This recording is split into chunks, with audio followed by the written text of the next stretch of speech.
wait till we are recording, but we don't have visuals. So while we're waiting for the visuals to come up, let me go over one fairly minor announcement, I guess, for this class, but just in case you were looking for me. You notice most of my office hours on Tuesday, Thursday, because I'm in class basically from now until 5:30 with only 3 little 5-minute breaks, period. That's all, folks. So if you are planning to come by Thursday, I'll be here tomorrow, but if you're planning to come by Thursday to see me, don't, okay, because I'm having my cataract removed, operation, so I will not be in at all on Thursday. Then I have the weekend to recuperate, and hopefully by Monday I'll be able to see again. So that will be happening Thursday. I will not be on campus at all. I've had it confirmed that they still have the surgery scheduled for Thursday, but I do not know what time it'll be. So I don't think I'd be coming in no matter what time it is to drive here, teach a class, and then drive back for the surgery. I don't think I'd probably do that because I think they do them all pretty early in the morning, and my only morning class is at 8:30, and I don't think I'd be eligible for that. Because from the first one that I had more than 9 years ago, they get you on the table, and you're there for a very long period of time. But every 5 minutes, someone comes around and says, "Now, which eye is it?" I say, "Right eye." Okay, and they put a mark. And then another one comes by about 5-10 minutes later. "Now, which eye is it?" "Right eye." This time it'll be left. But I couldn't believe how many times I was asked and how many times they marked it, different people, it's going to be the right eye. So this time it's the left. So I think they'll have me in there pretty early in the morning.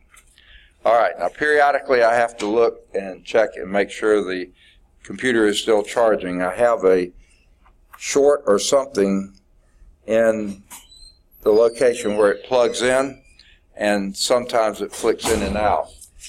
Sometimes that causes this kind of fluttering. Other times that's just the projector. Right now this seems to be the projector. My screen isn't fluttering, but when mine's fluttering, that means it's a power problem. This, I don't know what the problem is, but it just does it. All right, all that done. Any questions on anything we've done up? Oh, let me get...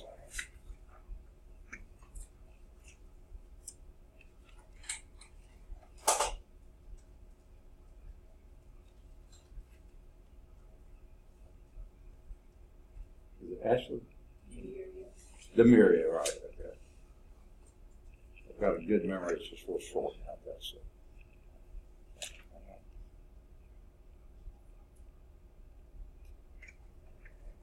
Yeah, okay. Any questions? Anything we've done so far? Okay, where we're picking up today is on, if you've got your text, we're in Chapter 2, which is differentiation. 2.1, the derivative and the tangent line problem, and that's on page 105 if you've got a text. Whether you have a text or not, it's still on page 105. Okay.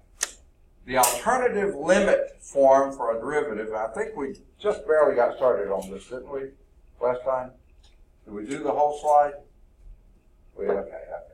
The alternative limit form of the derivative is useful in investigating a relationship between differentiability and continuity. Now, you might say, where did this come from? And that would be, I guess, a legitimate question. But whereas before, we had the limit as delta x was approaching 0, and then we were doing alpha of x plus delta x minus alpha of x, divided by delta x, basically. That gave us f prime of x, okay? Now we're looking at just the derivative at c, okay? And then we later plug in the c for the x, and here's Devin. Bottom part of the alphabet is coming in strong here. The top part is a little sparse, okay? Glad y'all are here. Okay. Here's another way, alternative form of looking at the derivative. Now, I don't know if it's worthwhile to show the connection. I think just the visual connection would be good enough, the graphical connection. Okay. Whereas before, the delta x, this was,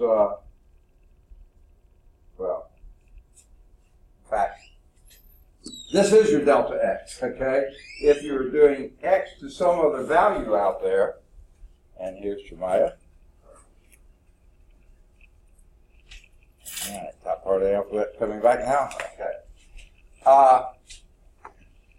If you're doing an x plus delta x, this would be your x. X plus delta x would be somewhere here. That's the same as x minus c. Well, actually, things are reversed. Here's the x, and the delta x is over here. The x minus c is indeed your delta x. X over here, c's over here. So x minus delta x, that is x minus c. X minus c is the same as what our delta x, and that was what was going to 0 before, and that's exactly what's happening as x is approaching c. As x approaches c, Ryan comes in. Okay, got it. Top of the part of the alphabet is roaring back and getting in the lead here. Okay, now, how about this? F of x plus delta x, that basically was your f of c, okay? Minus f of x, so you see both of these have just been reversed because we put the x over there and the c on this side of it. Before we had the x here and the x plus delta x there, and that was the c. So it's the same form. I mean, it's the same expression, just written in a different form, okay? So it's the limit as a difference, again, difference of y's, f of c and f of x, that's your y, f of x minus c, f of x minus f of c, and here's your difference of x. Before we called that delta x, now we say it's x minus c, but now we're letting x approach c. And of course this is going to 0, that's going to 0, and this works. Okay.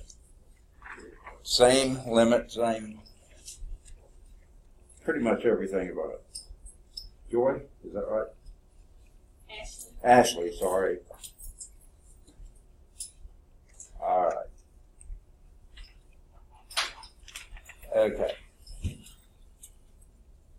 Any questions on this? Same concept here, just different way of expressing it. Change of y over change of x, that's your slope of your tangent line at the point C. Okay?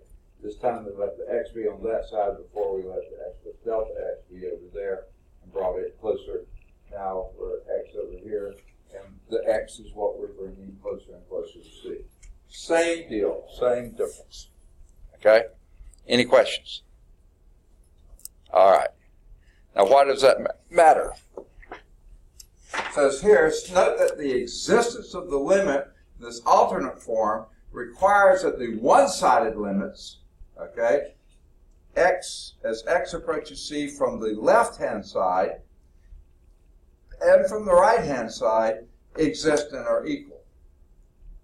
You had the option before of choosing where your delta x was and doing these separately, and you could have this one being existing but not that one, or this one existing and not that one. This requires both of them to exist and that the limits be the same. These one-sided limits are called derivatives from the left and from the right, respectively. What a clever name.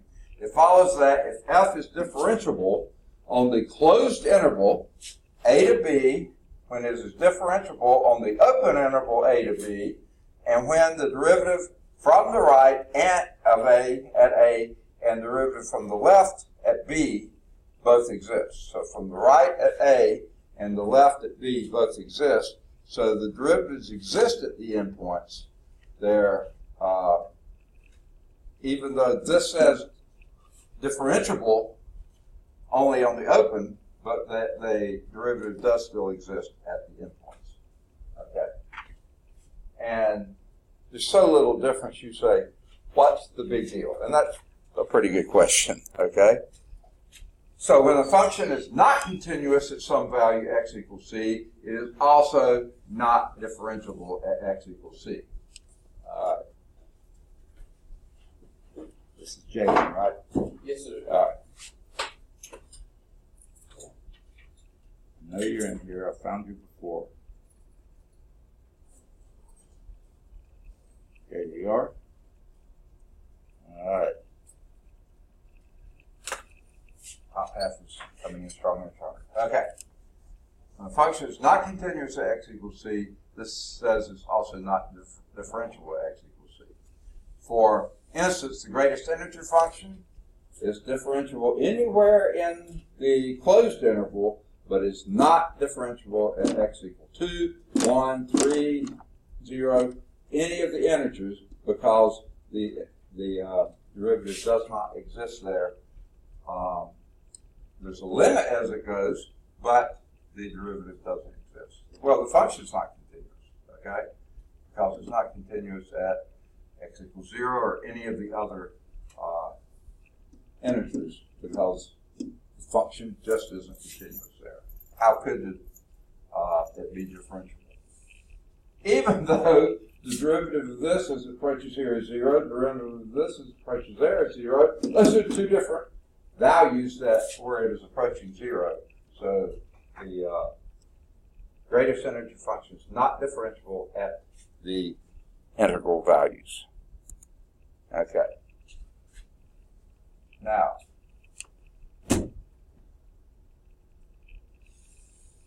they're going to take this, the greatest integer function, the limit as x approaches 0 from the left-hand side, from this side, is f of x minus f of 0 over x minus 0.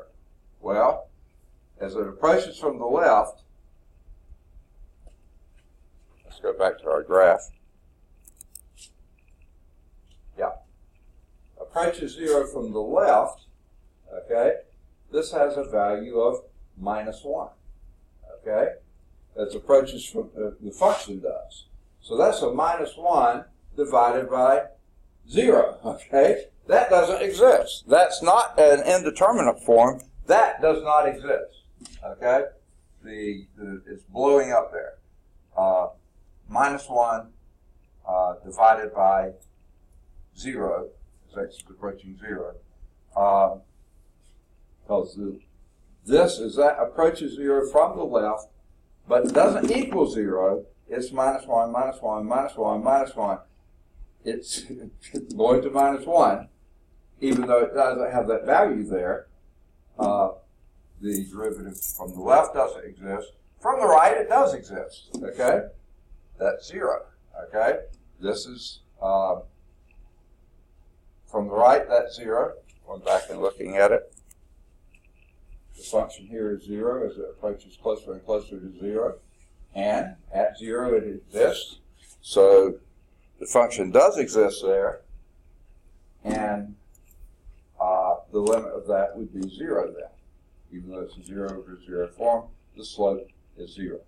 Although it is true that differentiability implies continuity, the converse is not true. Now this is jumping to a new rabbit here.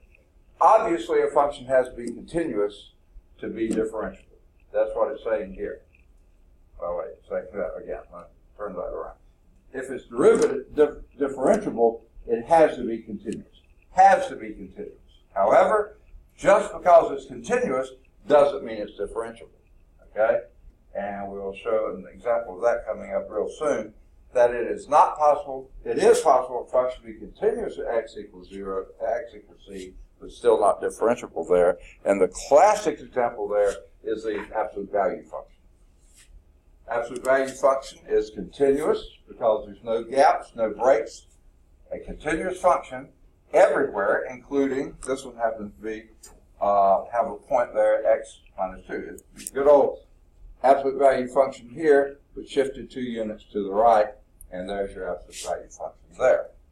Well, it's continuous at x equal 2, continuous everywhere, but especially at x equal 2. But what is the derivative? As x approaches 2 from the left, it's minus 1. As x approaches 2 from the right, that's a plus 1, okay? And it stays that all the way down to x equal 2, the derivative does not exist.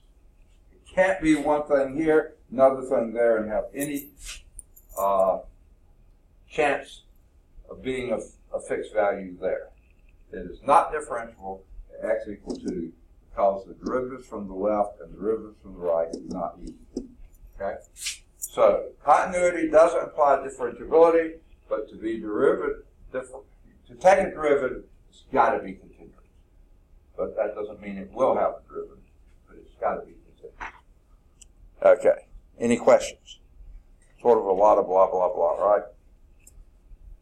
The one-sided limits there do exist. F of x minus f of 2.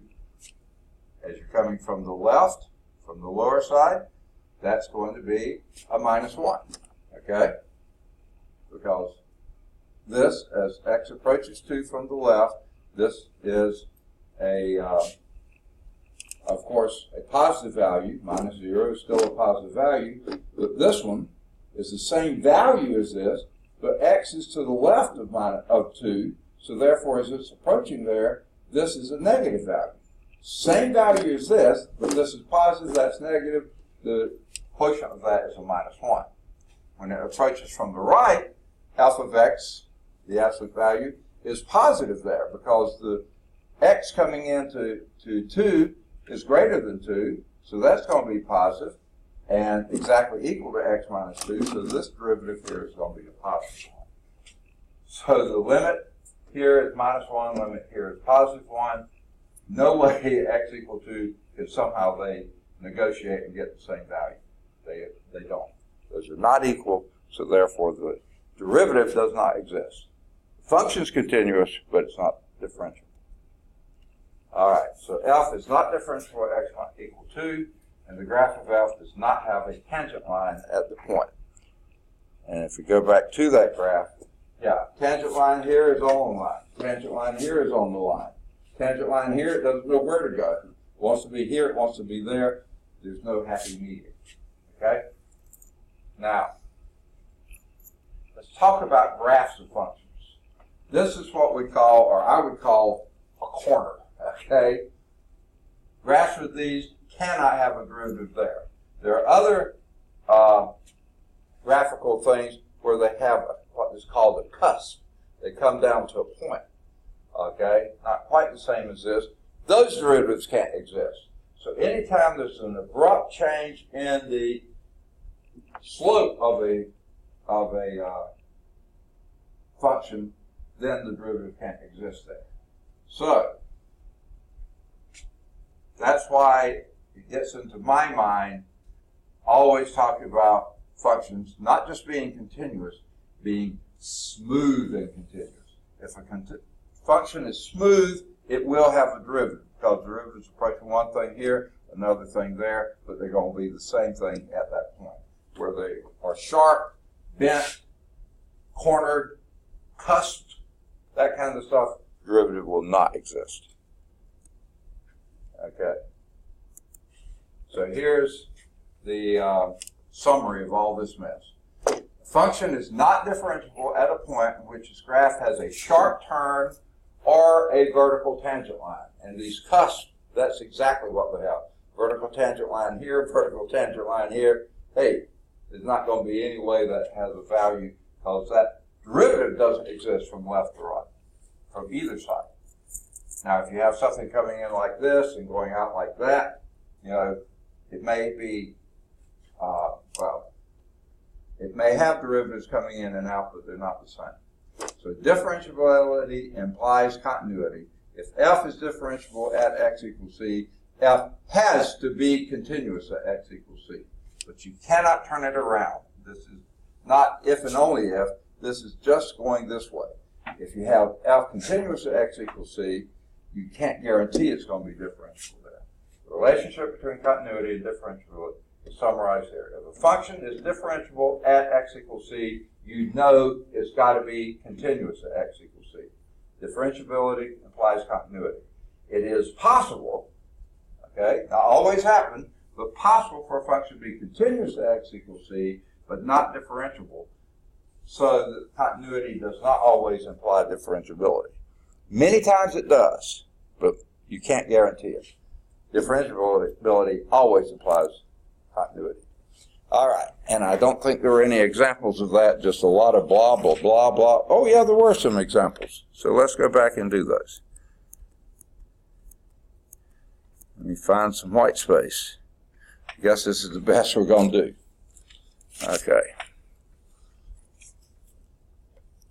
Example 6 is top of page 106, and even if you don't have a text, you can go to larsoncalculus.com and see an interactive version of this type of an example without even purchasing a text. It's there at larsoncalculus.com. No pen or anything else required for that. Okay. And I believe, you know, let's go back a little bit here.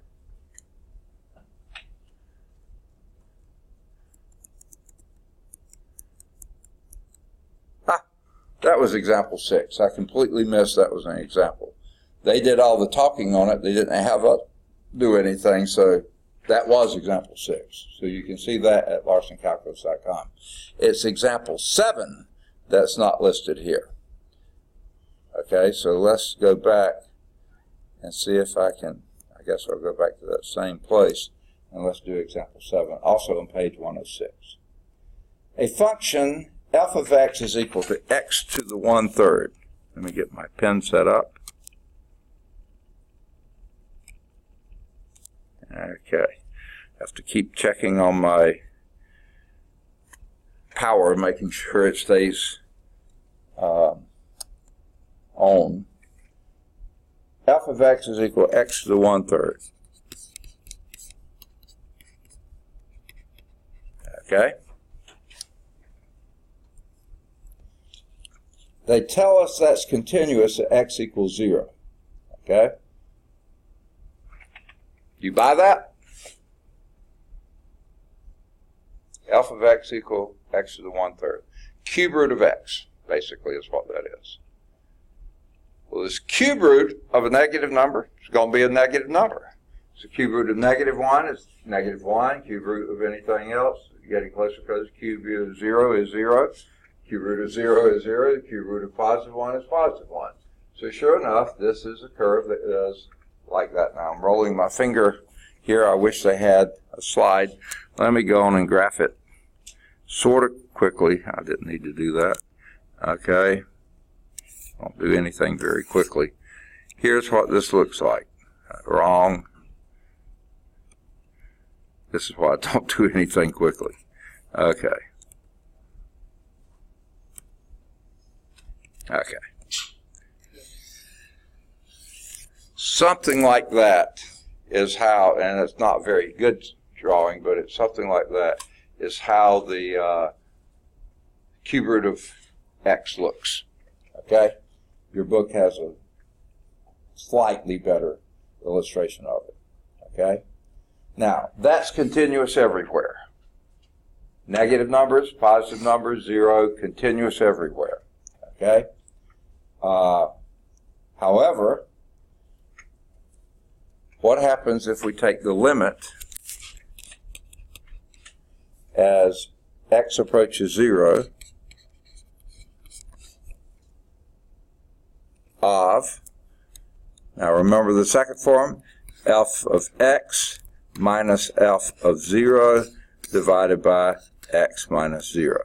That's the alternate form of our first derivative. Okay? Except that's f of 0, not f of x. Okay. You let me get away with that. Okay. Okay. Now, I see it flashing on and off, but it's back now. Now, this thing is the slope of the tangent line. And if you can imagine the slope of a tangent line here, it's slightly positive out here, but getting more and more and more and more and more positive as you go, and then it reaches a maximum here, and then all of a sudden gets less and less and less positive. Okay? Now, what happens right here? Let's come back. And this is a lot of arm waving here. But let's do the calculations. This is x to the 1/3. It will come back, I hope, divided by x, because f of 0 is 0 and x is 0 is 0. So this is that. Well, what is that? F of 1/3 divided by x. X to the 1/3. This is x to the 3/3, right? When you don't see an exponent, you understand it to be a 1. It will come back, right? So this is x to the 1. Well, 1 is 3/3. And what's x to the 1/3 divided by x to the 3/3? X to the minus 2/3. So this will be x to the minus 2/3, which, by the way, is 1 over x to the 2/3.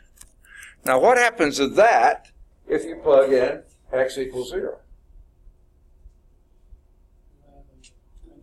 Undefined, not indeterminate, undefined. 1 over 0 never will have a solution. Doesn't happen. So therefore, this derivative does not exist. Okay? They like to say it's going to infinity. I would say it doesn't exist. It's infinite, they say. Okay? So if you did this, my graph isn't pretty, but the slope of this tangent line is approaching a vertical asymptote here, or not asymptote, but vertical line here, and then departing from that vertical line and going slightly less positive, it really heads down like it was going to 0 again, but never gets there either. But this, it does not exist there. My graph is not too good, but later you'll see there's no way that can transition anyway and have the slope anything other than not defined. Okay. Now, I think that finishes the chapter then, of the section. Homework exercises, I think I've given these before. Do number 5, it's at Calc Chat. Is it Joy? Okay. All right. Good attendance, folks. See, we're missing Lal. And I think everybody else who has been here, nope, one more, Jasmine. Okay. Those two. Everybody else who's been here is here. 3 people, yeah. 3 people we haven't seen at all. And so they're not here, but the ones who've been here, all but 2. Way to go. Now, I don't know if I ought to even mention this now, but I think it's getting about time. I don't know, maybe all of you are paid now. I don't know. It's going to take a while for me before it'll be sometime later today before I put attendance in, like 5:30 or something like that, and only then will I notice where you have asterisks by your name or not. But at some point, let me just tell you this, at some point, they're going to remove all unpaid students from the roll. And then you have to go through all sort of administrative stuff to get back in the class and on the roll. So, hey, save yourself some hassle. Go on and figure out some way to get the payments registered. And if you can't and you're waiting on money or something like that, be sure you let the business office know so that they maybe can put a hold on keeping you from getting removed from the class. So please, folks, if you haven't paid, try to get that worked out soon. So let me go back to homework exercises. This starts on page 107. Number 5's at Calc Chat. Number 7's at Calc Chat. Any of the odds 9 through 13, they're all at Calc Chat. 11's at Calc View.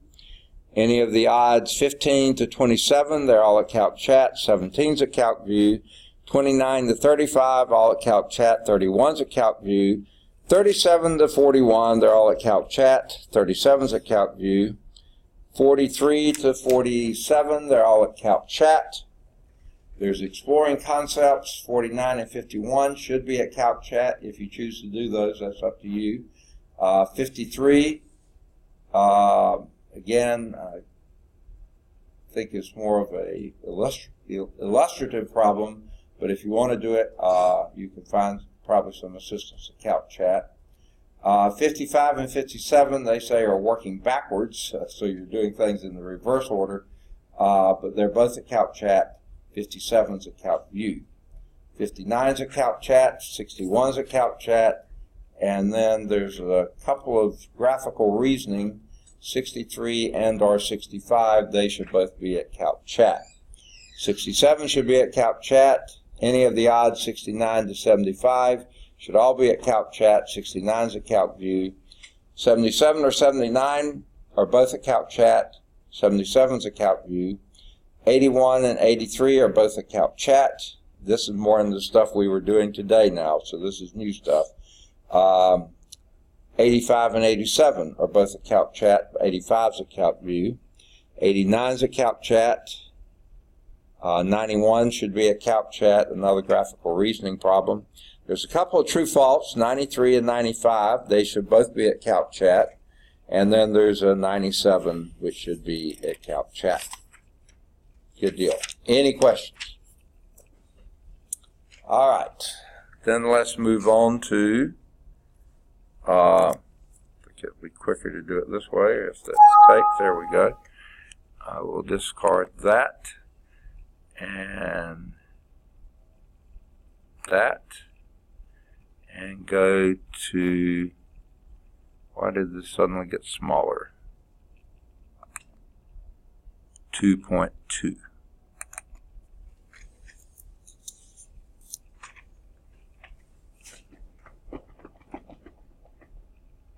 Takes a while for it. Oh, let me ask this question while we're waiting.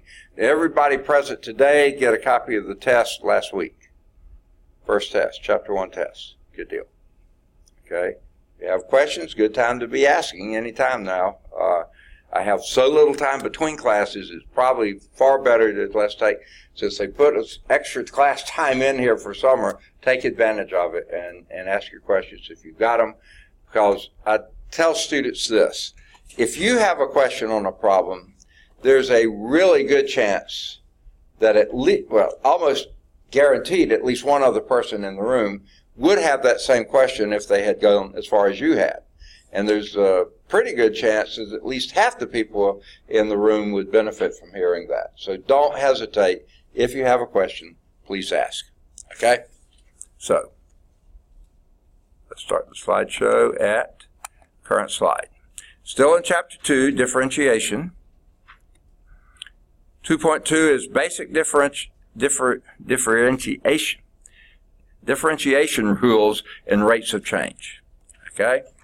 Our objectives here, this is almost section by section, find the derivative of a function using the constant rule, find the derivative of a function using the power rule, find the derivative of a function using the constant multiple rule, and find the derivative of a function using the sum or difference rules. And find the difference of a sine and cosine function, and then we'll use derivatives to find rates of change. And if you don't remember rates of change, let me remind you of this. They're almost identical to what difference quotients are. They're just looking at it from a different perspective. So let's start with the constant rule. And this is the beginning of page 110. Okay? This section you'll be introduced to several differentiation rules that allow you to find derivatives, I know this will be disappointing to you, without the direct use of limits. Oh, we were just beginning to love our limits, weren't we? But they're really sometimes a pain in the neck to do, okay? So, here's the constant rule. Now, we'll go back to limits and show that it's true, but here it is. The constant rule. Derivative of a constant function. Someone tell me what a constant function looks like when you graph it. Okay, it's a straight line. Yes. What kind of straight line? Say again. I heard constant. Is that what I heard? Horizontal, you're absolutely right. If x equals 4, y is equal to 4, that's a constant. It's 4 down here, it's 4 here, it's 4 there, it's 4 there, it's 4 everywhere. It's 4! And it's always 4. That's a horizontal line. Guess what the slope of a horizontal line is? 0. It's not going up, it's not going down. It's neither positive or negative. The derivative of a constant function, well, that's not your double brackets there, that's the derivative of a constant is 0. Always. There's the graph of it. Slope of a horizontal line is 0. Derivative of a constant function is 0 because the constant function graphs is a horizontal line. Notice the constant rule is equivalent to saying the slope of a horizontal line is 0. Demonstrates the relationship between slope and first derivative. All right, blah, over and over. Said it several different ways. It's true. Let's do something. What's the derivative of 7? Y is equal to 7. 0. Derivative of a constant is 0. What's the derivative of f of x equals 0? 0, because that's the constant on the x-axis. Okay? Y is equal to 0. What's the derivative of s of t is equal to negative 3? 0. It's not negative 0? It doesn't matter. It's 0. Okay? It's 0, because those are constants. What's the derivative of k, pi squared, where k is a constant? 0, because pi is also a constant. 3.1416, blah, blah, blah, blah, blah. It goes on and on forever. That's just a constant. Derivative of a constant is 0. Okay? No matter how complicated the constant looks, if it's not changing, it's not varying, its derivative is 0. Whoa. That's it for the constant rule. That was hard, wasn't it? We'll have 15 of those on the next. No, I'm just kidding. You know I'm kidding. Actually, there'll be a lot of them on there, but they'll be in the middle of other problems. You won't even recognize them. Okay. So let's now go to the power rule. Okay. Now, it might be good to remind ourselves, what do we mean by the power function? Okay. And they get into all sorts of stuff here, but what the power function is, I wish I had it on this page, it's x to the n. That's what we mean by the power function. F of x equals x to some power n. Okay? Wish I had started that way. So let's start with the squaring function.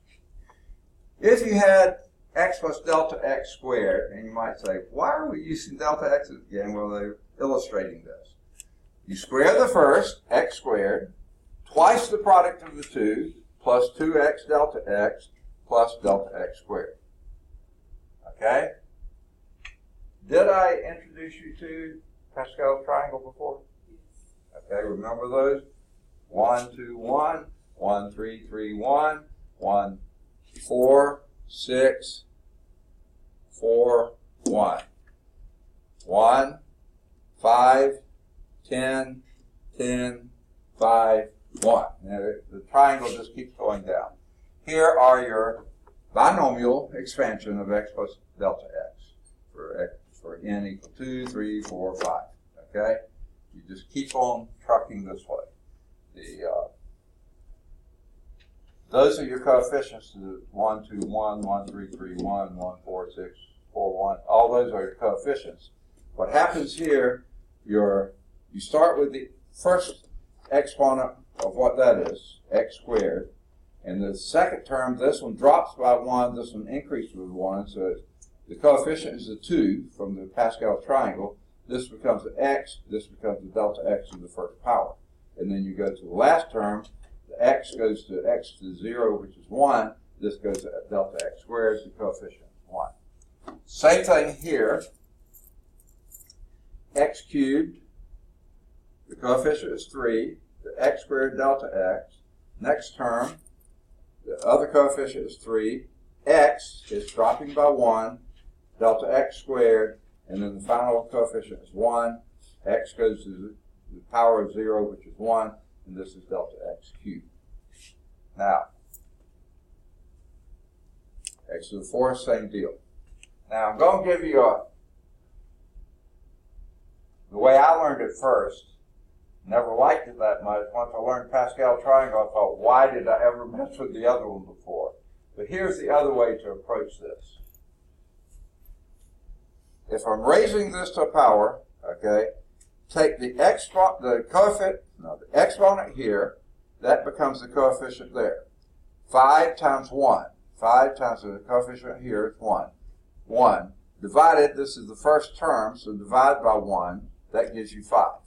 Drop this by 1, raise that by 1, just like we did before. Now we do 4 times 5 is 20, but this is the second term, so divide 20 by 2 and you get 10. That gives you the coefficient without using Pascal's triangle. Then do the next one. 3 times 10 is 30.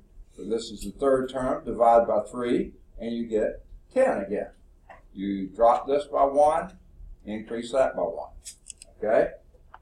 Oh, I already just have 10 again. Drop this by 1, increase that by 1. Okay? 2 times 10 is 20. This is 1, 2, 3, fourth term. So 20 divided by 4 is 5. You come out with those same coefficients, just a lot harder to do. But you drop this by 1, increase that exponent by 1. And then 5 times 1 is 5. This is 1, 2, 3, 4. Fifth term, 5 divided by 5 is 1. There's that coefficient. Drop this by 1, you go to x to the 0, which is 1. And this becomes delta x to the fifth. So that's the other way to do it, rather than counting on Pascal's triangle, which is so much easier. But that's another way to get those coefficients. The general binomial expansion for a positive integer n is then x plus delta x to the n. Now this is any binomial expansion. We're using x plus delta x. The first one is x to the n, just like you saw here. And then you have n times x to the n minus 1. And then your delta x increases by 1. Okay? And then n times n minus 1 divided by 2, where 2 because it's the second term, but then the x to the n minus 1 becomes x to the n minus 2. This one becomes delta x squared. And you keep on going. The delta x, this is delta x squared, the next we have delta x cubed, delta x all the way until you get delta x to the n. Now, they throw something in here, which is pretty obvious. Delta x squared is a factor of all the terms past this one. See, it's not this one because this is only to the first power. This is the second, then the third, the fourth, up to n, fifth, or whatever. Delta x squared will certainly go into all of those terms past the first two. That binomial expansion is used in proving a special case of the power rule. And I know you love doing proofs of special cases of the power rule. No, we'd rather just get down to the point, okay? Now, your book continues that proof, and it's somewhat long, a little, not all that tedious, but it's somewhat of a pain, okay? Just to go through the details of it. Unless some of you really want it, and I know one math major left the room, okay? Any of the others of you math majors? All of you, oh, you're a math major too? You might want to look at the proof, because get used to that. As math major, you'll be doing more proofs probably than pre-engineers will be doing. They'll load you with enough proofs, but the math major, you live on those things. So here's the power rule, okay? It came out of that proof that we're doing. If n is a rational number, okay, n is a rational number. Doesn't have to be an integer. That's what we were using it before. A rational number, then the function f of x equal x to the n is differentiable. And here is the derivative. All that's required is that n to be rational. Can be expressed as a fractional form. 7/3, 3/5, any 7, 14, any of those are rational numbers, okay? So here's how you do it. Derivative of a power function, x raised to the n, we take the n and make it your coefficient, x, and drop the power by 1. So if that was x to the 7/3, that would be 7/3 times x, and 7/3 minus 3/3, x to the 1, that's 1, that would be 4/3. That would be 7/3 x to the 4/3. Now that's a really extreme example, but it works every time. except 1. Okay, we'll be back to that in a minute. For f to be differentiable, it works every time. I'll take that back. It does work every time. For f to be differentiable at x equals 0, n must be a number such that x to the n minus 1 is defined on an interval containing 0. That's where what I was starting to get to. We'll get to that a little bit later. But that's all that's required. Okay? If x is equal to 0, then this must be defined. Okay? What that means, remember that problem we did just a couple of minutes ago? We wound up with x, 1 over x to the 2/3 in the denominator. That would not be defined. So that would not have the derivative. Okay? So that's what it means here. If this thing comes out being something not defined, in other words, x to a minus power and x to 0, you can't do it. So this only works where it's defined that it would work, which is sort of cheap. But for most cases, it works. All right. When using the power rule, the case for which x equals 1 is best thought of as a separate differentiation rule. Okay? And there's really no reason to, but it works here too. When n is 1, so you don't even see an n, that's where it's 1. So 1 times 1 is 1. X to the 0 is, what is anything to the 0th power? 1. Okay, so that's 1. So I don't see why it needs to be a separate entity, but you can picture this. But if that's your function, that's your identity function. Y is equal to x. Okay? It has, by definition, a slope of 1. Because when x is 1, y is 1. X is 2, y is 2. X 3, y is 3. So every one of those points is on there. The slope is 1. This rule is consistent with the fact the slope of the line y is equal to x is 1. Okay? So that's good. I don't see why think of that as a separate rule. Just 1 times 1 times x to the 0 is 1. So that is going to be 1. Any questions on that? Okay. So the derivative of a constant is 0. Derivative of x is 1. And derivative of any power of x is the exponent times the coefficient times x to the 1 power less. Okay? Sort of hard to say. All right, so let's do something. What would be derivative of x cubed? 3x squared. Y'all are good. Okay? Everybody see that? What's the derivative of, I really don't like taking derivatives of radical expressions. Always rewrite that as what? A power. Yeah, what? X to the 1/3 power. What is derivative of x to the 1/3 power? 1/3 times x to the negative 2/3 power. Ding, ding, ding. You got it right. 1/3 x to the minus 2/3 power, which is the same as 1 over x. 3 times x to the 2/3 power. Okay? Now, remember when we said this is only good when x equals 0 when that's defined. This would not be defined at x equals 0. Okay? So don't even do it. Okay? If this x equals 0, this is undefined. Okay? But anytime x isn't equal to 0, that's very well defined. Okay, how about this one? Oh, I don't like taking derivatives of things in the denominator either. How would you write that? X to the negative 2. And what's the derivative of x to the negative 2? Negative 2 times x to the negative 3. Perfect. Ding, ding, ding. There it is. Negative 2 times x to the negative 3. And if you wanted to write that without negative exponents, what would it be?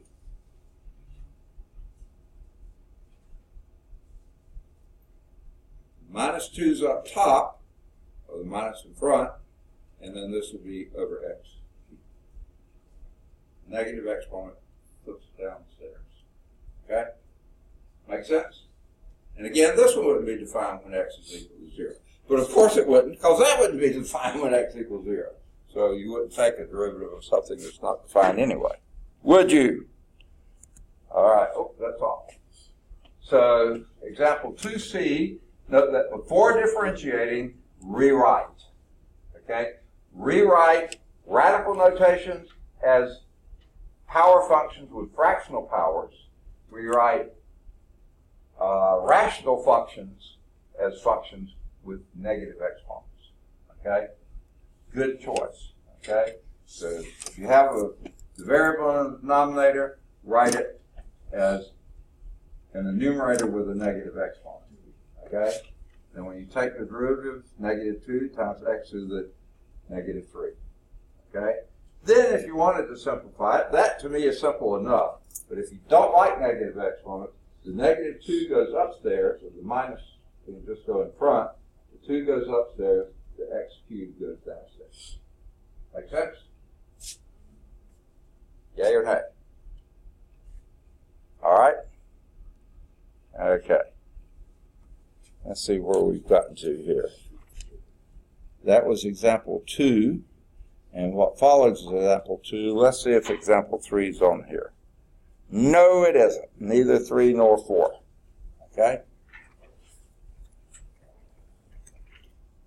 All right. So let's back up and do 3. They like doing, if you hadn't noticed this already, they like doing the easy examples on the slideshow, and then the harder ones they don't even mess with. So let's just do, and this one's not hard either. But for those who don't have a book, go to larsoncalculus.com, and you can see an interactive version of this type of an example. Okay? So this says find the slope of a graph. Find the slope of the graph of f of x. Goodness gracious, where is my, there it is. F of x equal to x to the 4th for each value of x.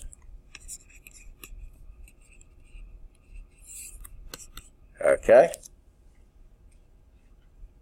And they give you 3.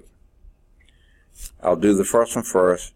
For x equal negative 1. Now, question. Do you plug first and then take a derivative? No. Take the derivative first, then plug in the value. Because guess what? You plug in the value, you're going to get a number. That's a constant. Its derivative is always 0. So don't do that. Okay, don't. Always take the derivative of the function first, and then plug in the value. So what's the derivative?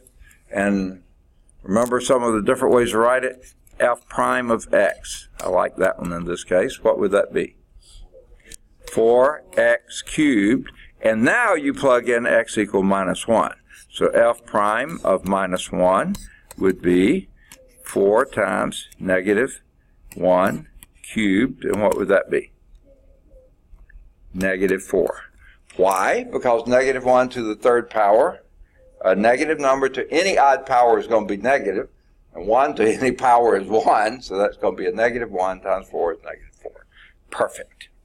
Okay, we're going to do the same thing. Now, you notice once you've taken the derivative once, you don't have to take it again. Now you can just start plugging in. The b part is when x equals 0. Can you do that? What is f prime? That's supposed to be a prime there. Y'all let me get away with making it look like a minus sign. What in the world is wrong with you folks, okay? F prime of 0. What would that be? That would be 0. It's perfectly legitimate to plug that in. The only time you can't plug in a 0 if it makes the denominator 0, okay? Well, later we'll find out if it makes a log 0. You can't do that either, okay? So there's the second one. The third one is x equal 1. Okay, so what's f prime of 1? 4. Perfect. Very, very good. Okay, what does that mean? The slope of this function, whatever it is, by the way, this function is a function that looks a lot like a parabola, only it's flatter at the bottom and steeper on the sides. Okay? And when x is equal to minus 1, you have a minus 1 slope. When x equals 0, you have a 0 slope. and when x equals 1, you have a 1 slope. Well, that sort of makes sense. You're coming down negatively here, 0 here, positively there. It's that parabola-looking shape. So sure enough, that's what we get. Different from a parabola, the slopes here are much steeper. -4 here, +4 there. If that was a parabola, x squared would be -2 here and +2 there. So it's steeper on the sides. Flatter around 0 too. All right. Any questions on that? And there is a picture in the book. I guess for people who aren't here, I'll sort of draw that picture. Okay. I'll put 1 and 1 and 1 here. Okay. There and there. We know 1, 1 is on the graph. Steep here, coming down, flattens out around 0, and goes up pretty steep again. So this is a slope of -4, slope of 0, slope of +4. Okay, something like that anyway. Make sense? Okay. That was example 3. Let's move to example 4. And again, this one is at larsoncalculus.com for interactive version. Okay. A lot of times they don't have these back to back. They're just scattered here and there, but here too, back to back at larsoncalculus.com. Goodness gracious. Find an equation of the tangent line. There we just were finding slopes of the graph, which is the slope of the tangent line. Now we're finding the equation of a tangent line, and again, this is at larsoncalculus.com for an interactive version of this type of example. Find an equation of a tangent line to the graph of f of x is equal to x squared. I was just talking about that, wasn't I? At the point, or when x equal -2. Okay, it'll come back, I hope. Yep, there it is. Got to check and make sure my power's still on. It is. Okay? Now, equation of a tangent line. Someone remind me, what do we need to know the equation of a line? What would be helpful to know the equation of a line? Points on the graph. Okay? Did you say points or point? Points. Points. Plural? Yes. 2 points, you can determine the equation of a line. Is that the only way you can? Any ideas? Any other way you could get an equation of a line? Okay, let's take your point, or points there. If you knew 2 points, then you knew they were on the line, you can get the equation of the line. What would be your first step to get the equation of a line? Let's call this is a hint, x1, y1, and this point up here, x2, y2. It's the first thing you would need to know. What x and y are. Okay, given you knew what they were already. Do the slope. Do the slope, okay? What would be the slope?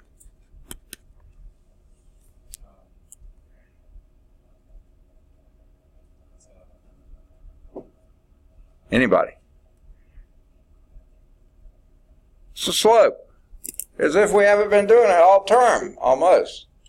See, even the projector's mad at you. Oh, no, okay, here it comes. Okay? What's the slope?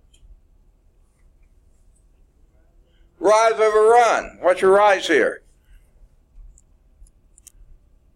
Which variable is rising? The y. So what would be your rise? y2 minus y1 over x2 minus x1. Don't just memorize formulas. Picture what in the world they're telling you. That's a rise over run right there, 2 points, okay? All right. Now, you've got the slope. What's the next thing you do with that? Still don't have an equation of a line, but you have it awfully close.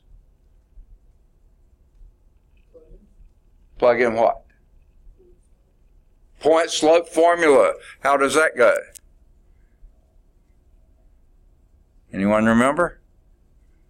Point. That way, singular. 1 point. Y. And basically, it comes right from this slope formula.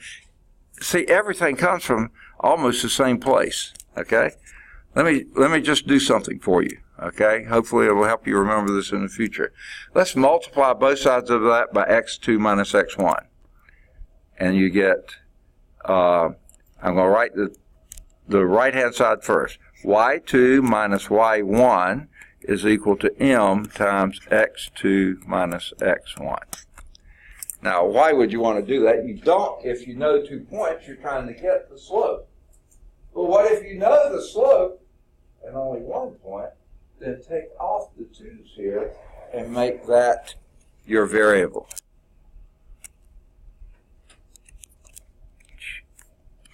Notice sound effects in there too. They disappeared. It didn't like my sound effects.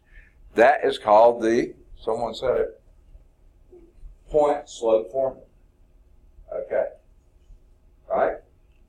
So whether you have 2 points, you're going to ultimately get down to the point slope formula. You're going to find the slope and use one of the points. It doesn't matter which one. These could be y2's and x2's. It doesn't matter, but it has to be the 2 coordinates of the same point. Plug it in and you're going to get your equation. That will give you the equation of a line. Right? So you need 2 pieces of information. 2 points will certainly do it. Or 1 point and the slope would do it. Now why am I focusing on 1 point on the slope and the slope? Because finding the derivative gives you the slope. Because what? Finding the derivative gives you a slope. Okay, now what do you mean there? Like Take a derivative. Exactly. And that gives you the slope. And that's the wrong pen. Okay. So what's the derivative? Let me get my pen back. 2x. Okay. F prime of x is equal to 2x. Perfect. Okay. Well, that doesn't quite give me a slope at any particular point. That gives me the slope at any point. Give me an x, give me it. Now, what x might we be interested in? X equal -2, that's where we're interested. Now that's going to give you the slope at -2, but we still don't know the point at -2, do we? Or do we?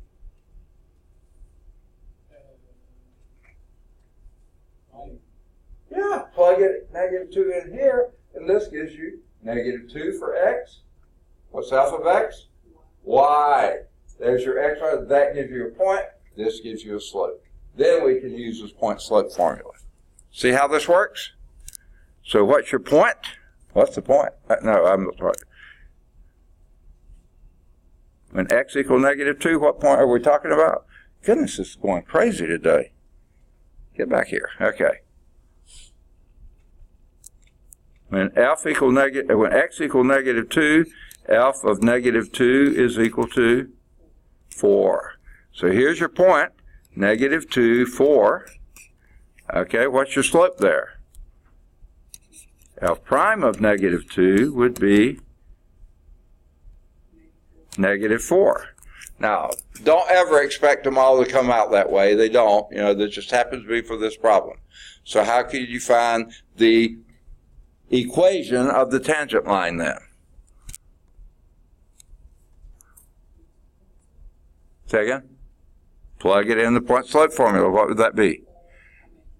Y minus 4, because that's your y1. See, this is your y1, is equal to m is -4. That's the slope here, okay, times x minus a -2. Okay, I'm going to do this in gory detail. Y minus 4 is equal to -4 times, and what's minus a -2? X plus 2.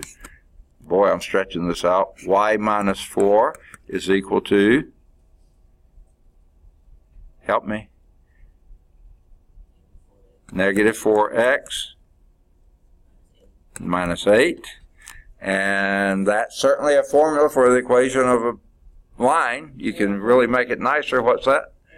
Add 4 to both sides, makes it look a little bit better, and that gives you y is equal to minus 4x minus 4. Done. There's the equation of the tangent line. This form we happen to call the slope-intercept form, which to me is the handiest, most useful form. You could have moved to 4x over here. It said 4x plus y is equal to minus 4. That would have been what they call standard form, but there's nothing really all that standard about it. It's just not very useful. This is extraordinarily useful. You know the slope already, you know the y-intercept. So why mess with it? Leave it in that form. Okay?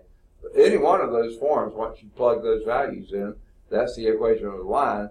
You just need to keep simplifying it to get it as easy on the eyes as possible. And that's pretty easy.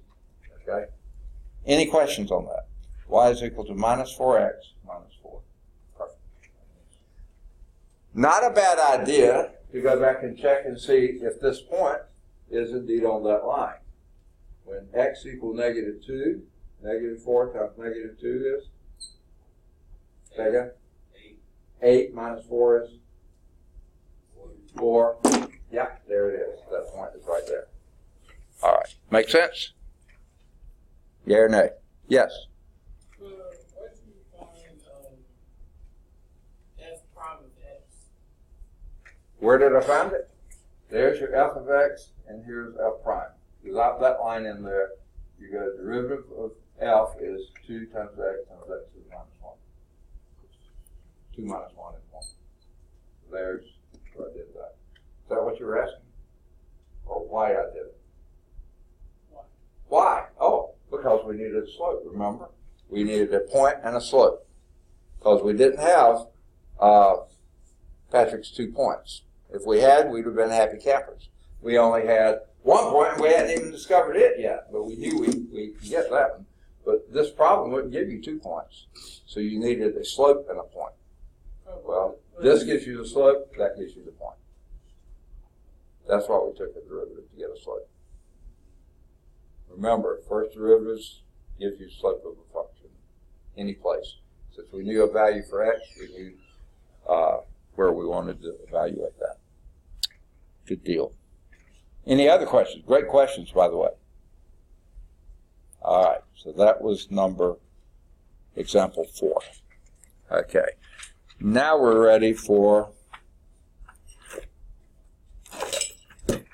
trying to keep track of time here. Oops, that's it. Constant multiple rule. Okay, another pretty easy rule. Here's the theorem first.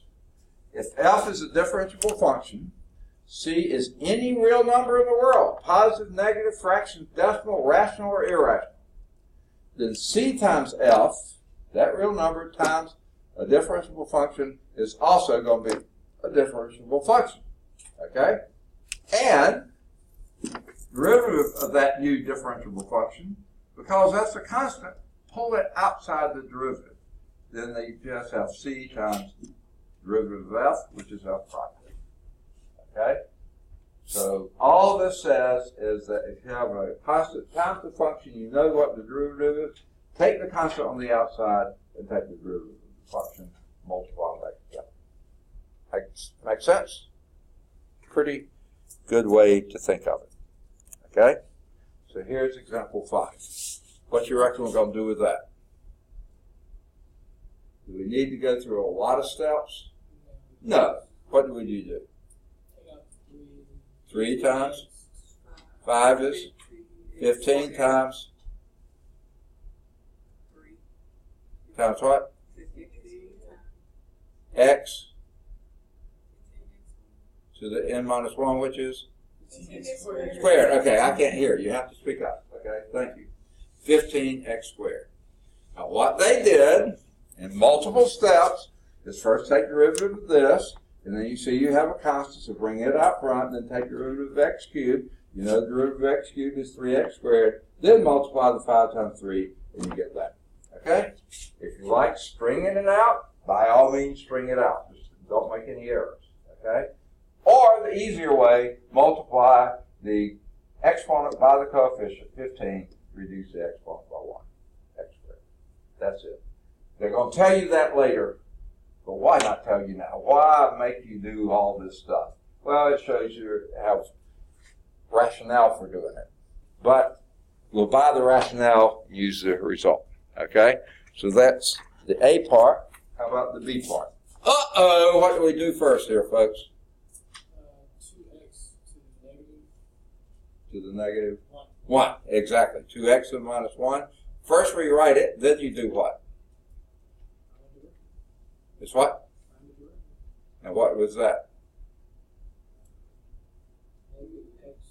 Negative 2 times x to the minus 2, and that's that. Well, that's sort of that, okay? And then x to the minus 2 puts it back downstairs. Negative x, negative 2 over x squared. Does that make sense? Follow? Any questions? Okay, let's do another one. All right. Whoa, no, that one's not too bad. What would that be?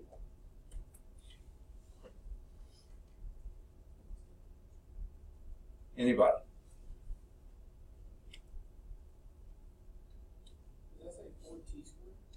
Okay, you could separate, I would say this is 4/5 times t squared.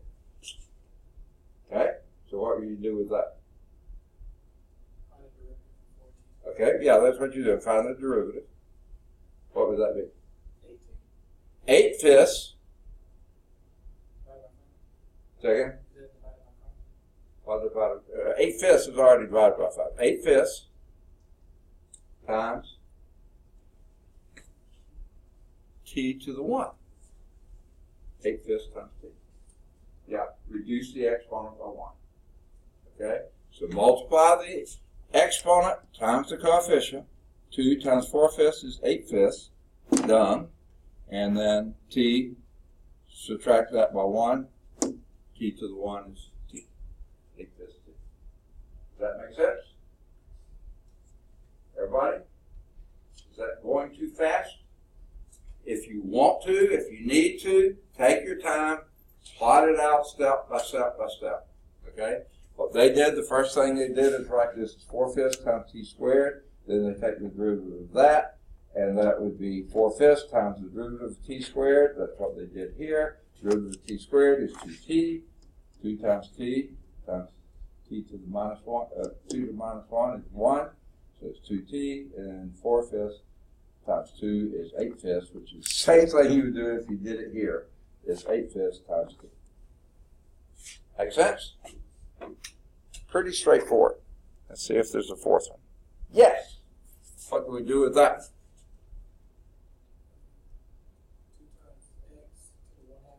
Yes, rewrite it as an exponential function, 2 times x to the 1/2 power, and then what would that give you?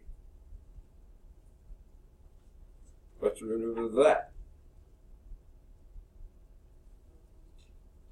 Say again?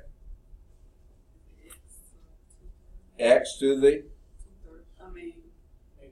negative 1/2 power. Because 1/2 of 2 is 1, and that'd be x then to the minus 1/2, because 1/2 minus 2/2 is minus 1/2, and then that gives you x to the minus 1/2, which frankly, I found is a very good way to leave that answer. But if you like it without negative exponents, you can write it this way. Well, you can write it as 1 over x to the 1/2, and if you didn't like writing fractional exponent, rewrite it as 1 over x, the square root of x. Which to me, and frankly, okay. I'm going to make a generalization here, and then I'll tell you the book doesn't always follow it, okay? But usually when they give you the problem with x's in the denominator, they sort of expect to have x in the denominator. Yeah. When they give you problems with radicals, go back and put them as radicals at the end. But never operate with them that way. Write them in exponential notation. If it's in the denominator, write it to the minus 1 or 1 minus whatever. If it's in a radical, write it to the fractional exponent form. do the work with it in that form, and then if you want to, go back and put it in radical notation. Frankly, to me, this is just as good an answer as that. I like it a little better, okay? If they had just written this as minus 2x to the minus 2, that would have been fine too, but that's fine writing it this way as well, okay? Now, if the problem says without radical exponent, without fractional exponents or without negative exponents, then you need to carry it, whatever the steps you need. Let's see if there's one more that way. I don't think so. Yes, there is. Okay. Whoa, what do you do with this one? Weird combination of several things here. It's your first step. Anybody? Reading my arm. No, don't do that.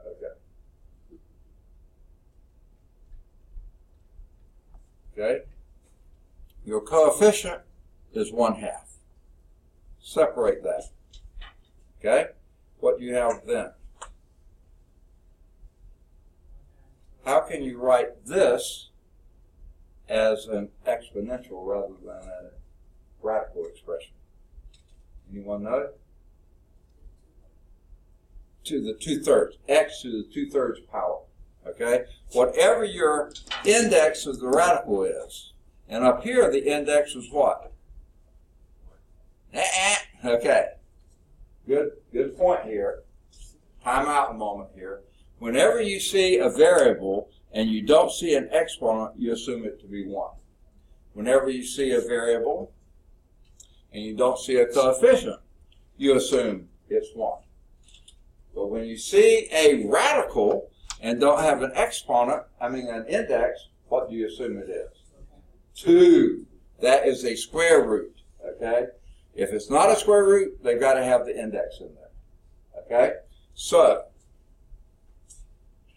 when you have a radical expression, the index is always going to be the denominator of your subscript, of your exponent, the denominator. Whatever is the numerator here is going to be your numerator there. So this will be x to the 2/3 power, okay? But since it's in a denominator, it's x to the minus 2/3 power. So they had two things going on there. First, rewriting a radical form to an exponential form, which would be 2/3 power, and then moving it upstairs, which makes it a minus 2/3 power. So your coefficient is 1/2. Your power expression is x to the minus 2/3. Then what do we do with that? Taking a derivative of that. Anybody?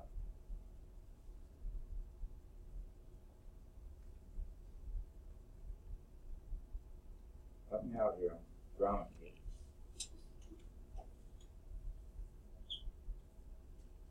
Anybody? What's the rule? Exponent minus 2/3 times coefficient.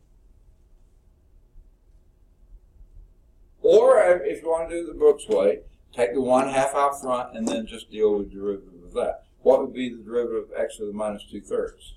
That's what this is. Oh, they told me. What's the derivative of x to the minus 2/3?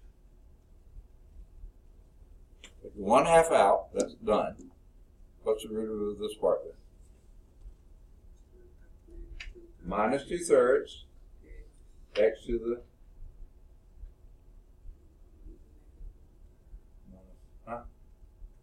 Anybody?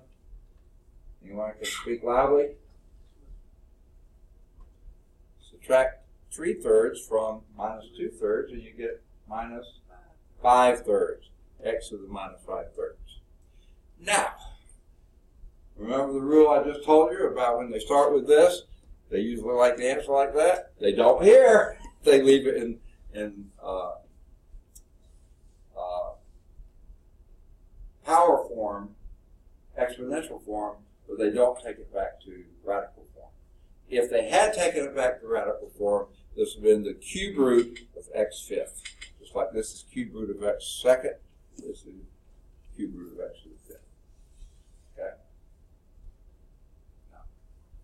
Notice here with the exponents and the coefficients, coefficient times exponents, the 2's go out, it'll be minus 1/3. So minus 1/3 times x to the 5/3. There was a lot going on in that example. Is it clear or is it still a little murky? Any questions about it? Yes? Can you go over how you got negative 5/3 again? Okay, good question. Remember,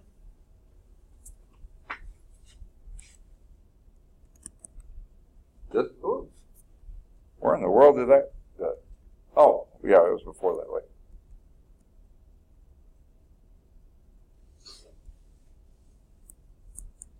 Ah, there it is, right here. Remember when you take a derivative of any exponent here, okay? This is any rational number. Subtract 1 from it. Remember, when you do the exponent in front, then subtract 1 from this one. Okay? So flash forward here to where we were. Is this it? Okay. Flash forward here. This was x to the minus 2/3. Then you do a minus 2/3 in front. Okay? All right. Then you subtract 1 from this. So if you have a minus 2/3 minus 1, I don't do those kind of numbers well, so let me write it as minus 2/3 minus, what? How many thirds is 1? 3/3. So this gives you minus 5/3. Does that make sense? Okay, good. Good question. Excellent question. One of those that get asked early on rather than letting it hang in there for a long time and really confusing. So then once you get a minus 5/3, you can bring it downstairs and lose the minus sign. And you could take this and make it the cube root of x to the fifth, just like this is the cube root of x squared. They didn't do that stuff. Okay? And then what I just noticed when I scrolled too far, they have an F here. Any other questions before we move on? Okay, let's do F. And what is this one? Oh, goodness gracious, they're backing up here, aren't they? What would that be? Derivative of that. Y prime, what would that be?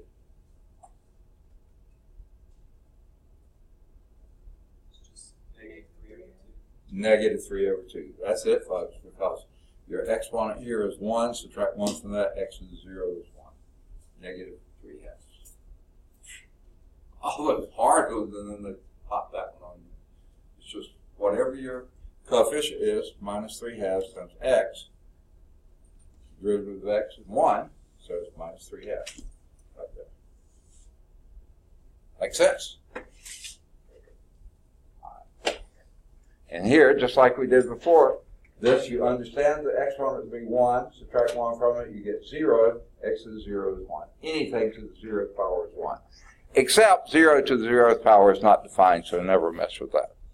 Okay, good deal. Any other questions before we move on to what's next? That's example 5.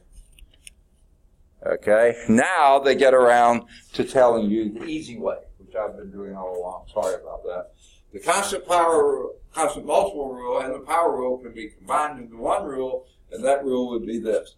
Derivative of a constant times an exponent, the power raised to any power, any rational power, is the exponent times the coefficient, Cn, x to the, drop the n by 1. Subtract 1 from that. That's the easy way to put them all together, which is what I've been telling you all along. Okay? Now,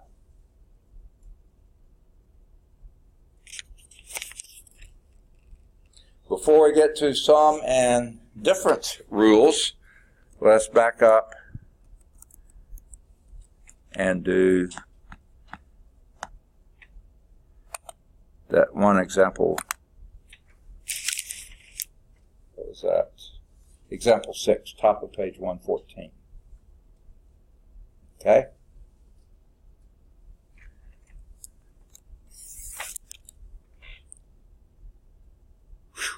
I thought it was just one. Okay.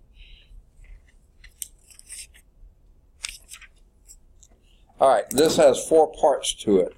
I've noticed a few people have been filtering out every now and then. Is this a good time for a break, or do you want to keep trucking for another few, whatever? What you feeling? Break or keep trucking? Huh? Keep going? Everybody? Anyone need a break? Okay, I see at least one needs a break. I do too. So let's, two ride carry the day here. Let's have a break. All right, any questions on anything we've covered so far? Please ask, folks. Don't stew in your uncertainty. Please ask if you've got them. All right. What we're going to do now is equation 6 at the top of page 114. Okay? Here's the first. What we are, the basic one is to differentiate, but they don't quite tell you that, but that's what they want you to do. So here's y is equal to 5 over 2x cubed. Y is equal to 5 over 2x cubed. What would you do first with a problem like that? I will let it get up here so you can see it. What do you do first? Okay. I heard of separating the 5. Anything else with the 5? 5 halves.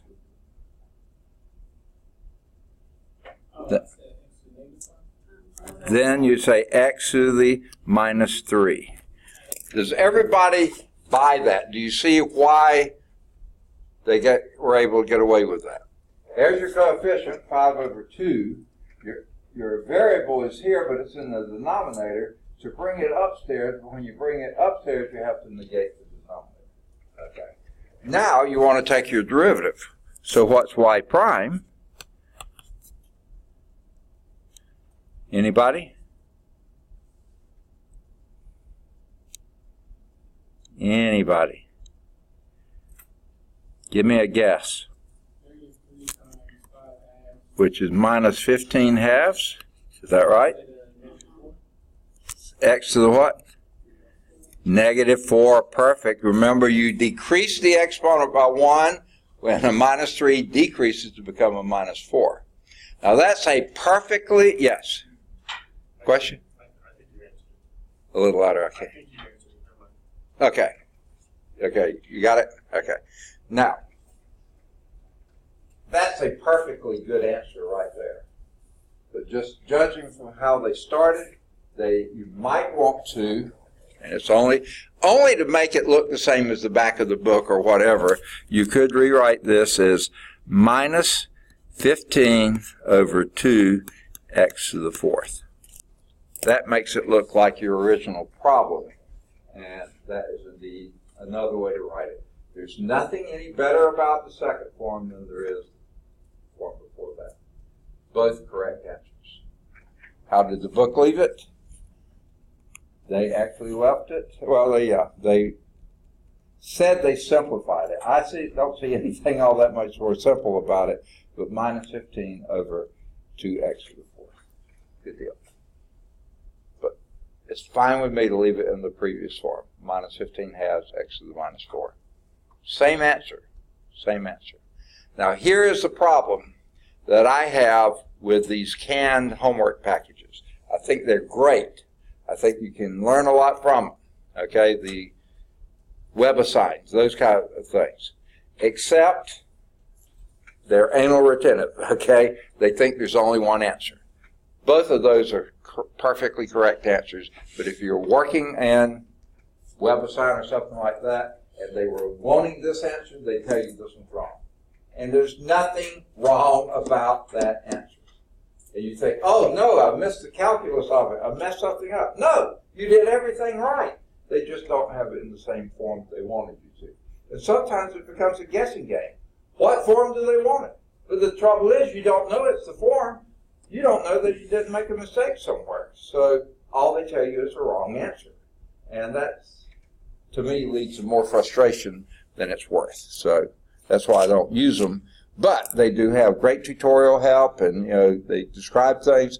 I say use them with that grain of salt. Sometimes that grain of salt might be about that big, but use them. Okay, let's do the B one. Y is equal to, I see what they're doing here, 5 over 2x cubed. Okay. Now, if I were just to, what's that? I can't hear you. It's the same exact problem. I can't. We got a cube. Okay. So you see what they've done? They have taken, if I were to read this one and say 5 over 2x cubed, and to read this one say 5 over 2x cubed, it reads the same, but those are different problems. Because this one, the 2 is outside parentheses. Remember, please excuse my dear Aunt Sally. I don't know what she did. Please excuse her, right? Okay. Okay, whatever she did, okay. You do the exponent here first before you do the multiplication. But down here, because of the please, you do parentheses first before you do the exponent and then the multiplication, okay? So what I would do on one like this, later we're going to find the easier way to do it, just like we did with limits. Here, what we probably ought to do is rewrite this as 5 over, what's 2 cubed? 8x cubed, and then proceed like that. What would you, how would you then rewrite that? 5/8 times x to the minus 3, and then you do a y prime of that, and what would you get? Negative 15/8 x to the minus 4 again, which then they'd probably rewrite as minus 15 over 8x to the 4th. Very different answer. Even though it sounds the same, here you have to cube the 2x. Here you only cube the x. So it's a good idea to go and work it out. Later we'll find a slightly easier way to do this, and it'll work a lot better. Well, it's up to you. This works. Let's make sure we got the same answer they did in the book. Look at that. They put the minus out front. 15 over x to the 4th. Now, there on the other hand, if you were doing a WebAssign and you put the minus up here with the 15 like I did, and they were looking for it to be in front,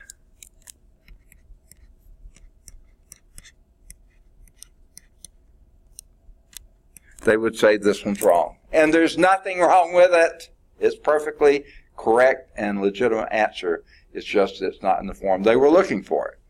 And you'll find this in calculus, where it occasionally happens in algebra, every here and there, maybe 1 or 2 places. In calculus, you can sometimes have 15 different ways to write a correct answer, because there's so many pluses and minuses, and you can associate terms in so many different ways. It just drives me nuts for them to say, oh, no, that's wrong, this is right.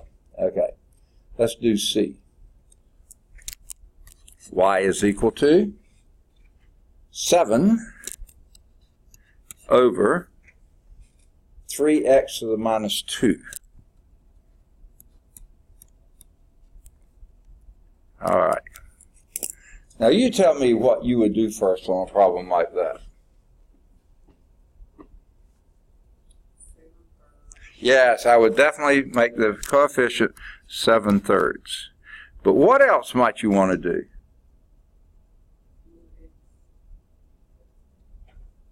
Change it to x squared. Yes, make that just an x squared. Because anytime you have a minus exponent, you have to move it across the division line and drop the minus. This is downstairs, move it upstairs and lose the minus sign. Anytime you move across the division line, you change the sign of the exponent. So that's a far simpler form than having a variable in the denominator with a negative exponent. Move it upstairs with a positive exponent. Then what will you do with this? What would be your y prime? 14/3 x. Done. Done. Okay? Any questions? Does that make sense? I can't think of any other way. Well, you could write that a couple of other ways.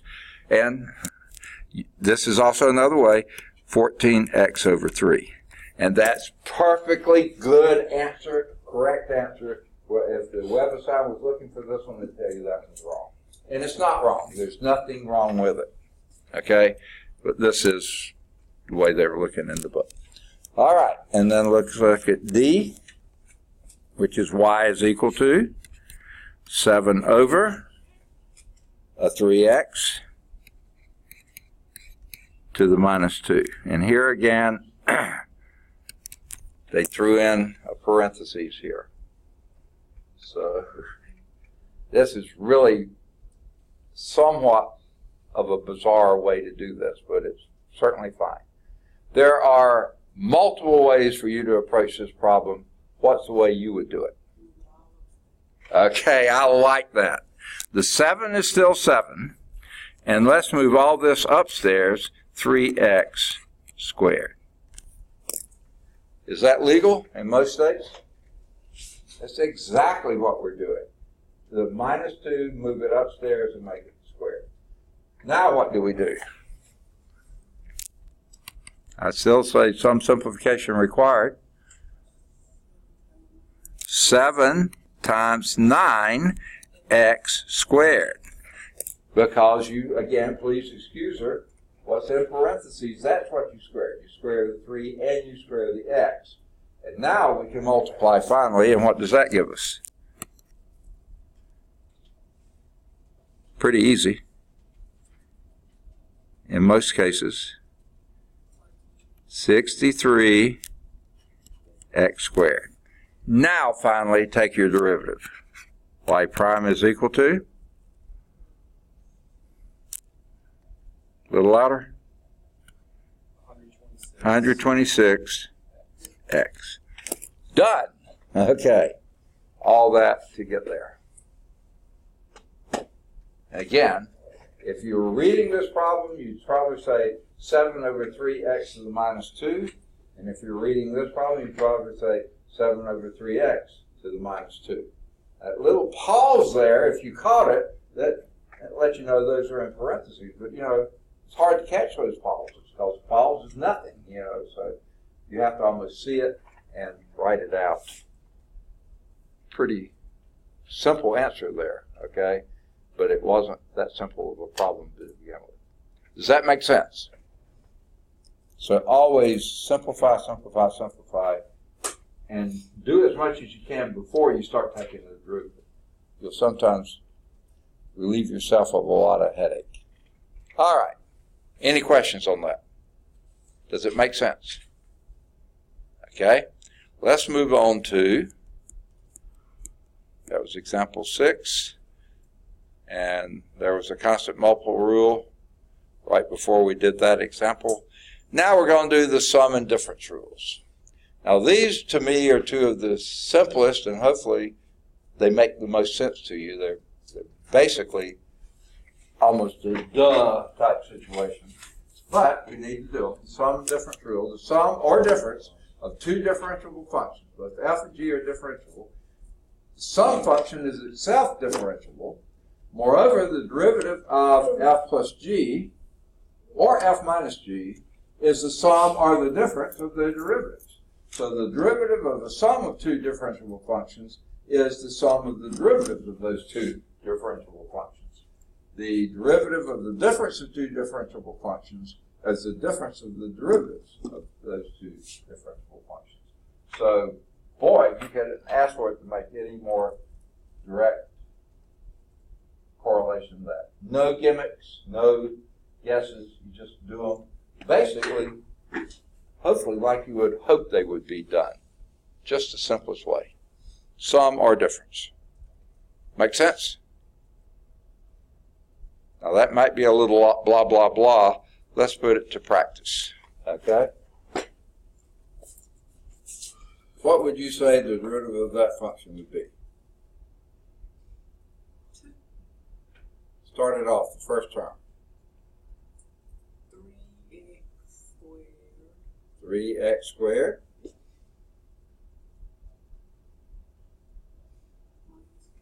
Minus 4. There it is. And derivative of a constant is 0. Derivative of 5 is 0. So yeah, you do derivative of the first term and the derivative of the second term. Just like the thing said. Derivative of a sum or a difference is the difference of the sum.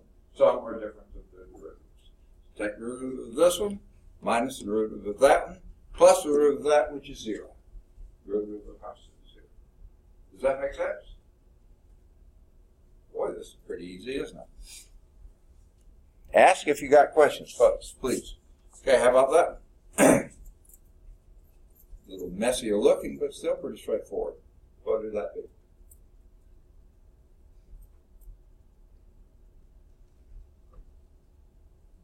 Anybody? First term. Second? Okay. The negative 2x cubed, right? Negative 2x cubed. Next. Plus 9x squared. Negative 2x cubed plus 9x squared. Perfect. Minus 2. You read my hand well. I mean, no, you got it right. Okay. Make sense?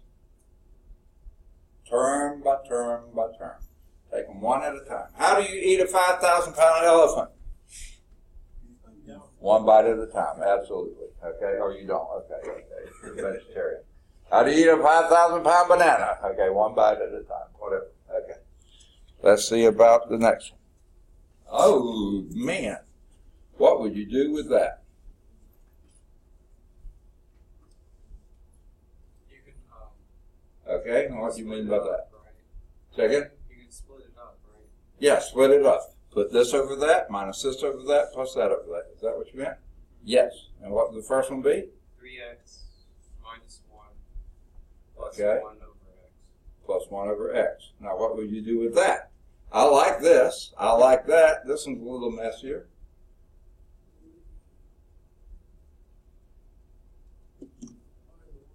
X to the minus 1 plus x to the minus 1. Then when you take the derivative of that, what's the derivative of 3x? 3. Okay. Derivative of minus 1? 0. Derivative of x to the minus 1?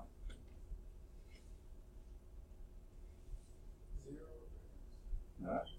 X to the minus 1 would be minus 1 times x to the Oh, okay. -2. minus 2. So that would be minus 1 over x squared. Okay? Now, this is especially one that to me is a perfectly good answer. And yet they're simplifying it, which is fine, perfectly able. You have a denominator here of x squared, none here but 1, okay? So to get them over the same denominators, x squared, you'd have to multiply and divide this one by x squared, because that's multiplying by 1. You can do that anytime you want to. 3x squared minus 1 all over x squared. Is this any simpler than this? I don't think so, okay? But WebAssign may think so. So if you're doing WebAssign, they'll say that's a wrong answer and that's the right answer. Where it's not. Both of those are perfectly correct answers. And I don't see one any better than the other. Okay, ready for the next one? Whoa, there is no next one. You're disappointed, aren't you? Okay, get over it. All right, yeah. So we're now ready for derivatives of sine and cosine functions. Oh boy, knew this was coming. Polynomials, so easy to do. That's what we've just been doing. Actually, not all those are polynomials, so all of them are rational functions. But still, not too bad to do, okay? But now, derivatives of sine and cosine function, all those bets are off. We have to come up with some new rules. They're easy rules, but you have to write them, okay?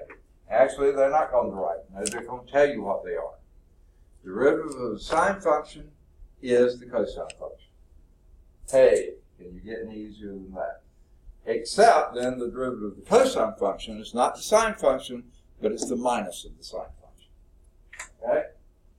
Now, they're going to go into some reasons for this, and those are very good things. Here's how I like to think of it. Okay? And I hope in your trig life, which was not too long ago, I hope, you got to know what the sine and cosine functions look like, right? Here's going to be the sine function. Okay? Starts at 0, goes up to, right? Basically, it looks like that. It keeps going infinitely here and infinitely there, right? That's the sine function. Now, I'm going to draw this cosine function over here. Okay? But before I do, no, I'm going to draw this derivative of the sine function first. Okay? What appears to be the derivative of the sine right here, the slope of the tangent line here? What does it look like it's awfully close to? 1. That looks like it's just the identity function there, whose slope is 1. So the slope of the sine function starts at 1. When this is 0, the slope is 1. Now what's the slope here at this first peak at pi halves? What's the slope there? 0. So the slope here at pi halves will be 0. Okay? What seems to be the slope here? -1. Looks like it, doesn't it? So there it would be down here. And what would be the slope here? 0 again. So that would be here. Okay? And then, well, here we go again. We're back here to 1 again. Okay? So it goes up to 1. And it just keeps this pattern going. What does that look like? That's the graph of the cosine function. You're absolutely right. So the derivative of the sine function is indeed the cosine function. Now, let's go the other way. If this is the cosine function, what's its derivative? 0. Hey, look at that. But what's its derivative here? -1. Uh-oh. It's down here. But then the derivative down here again is 0. So let me do this one a different color. You give me a different color here. Pick a color. Purple. Okay. So let's do this in purple and that in purple. Okay. Derivative over here is 0 again. So this is back here at 0. And derivative here would be 1 again. So that would be 1 up here. And you get the picture, don't you? Yeah. Derivative of cosine function is the minus of the sine function. Exactly opposite of the sine function. So derivative of sine is cosine, but derivative of cosine is minus sine. Okay? Hang on to those. Important issues there. Now, in your book, they do the proofs of these, and that depends on, and this is something we did early on, before I get there, let me go back to this, and it depends on this. Let me get out of purple, even though some of us like purple, okay?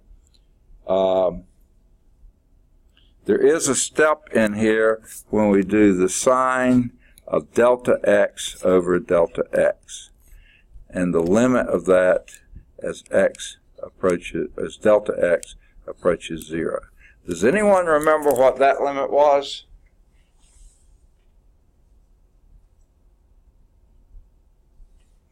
Okay, you certainly, if you plug delta x of 0 in, you get sine of 0, which is 0 over 0.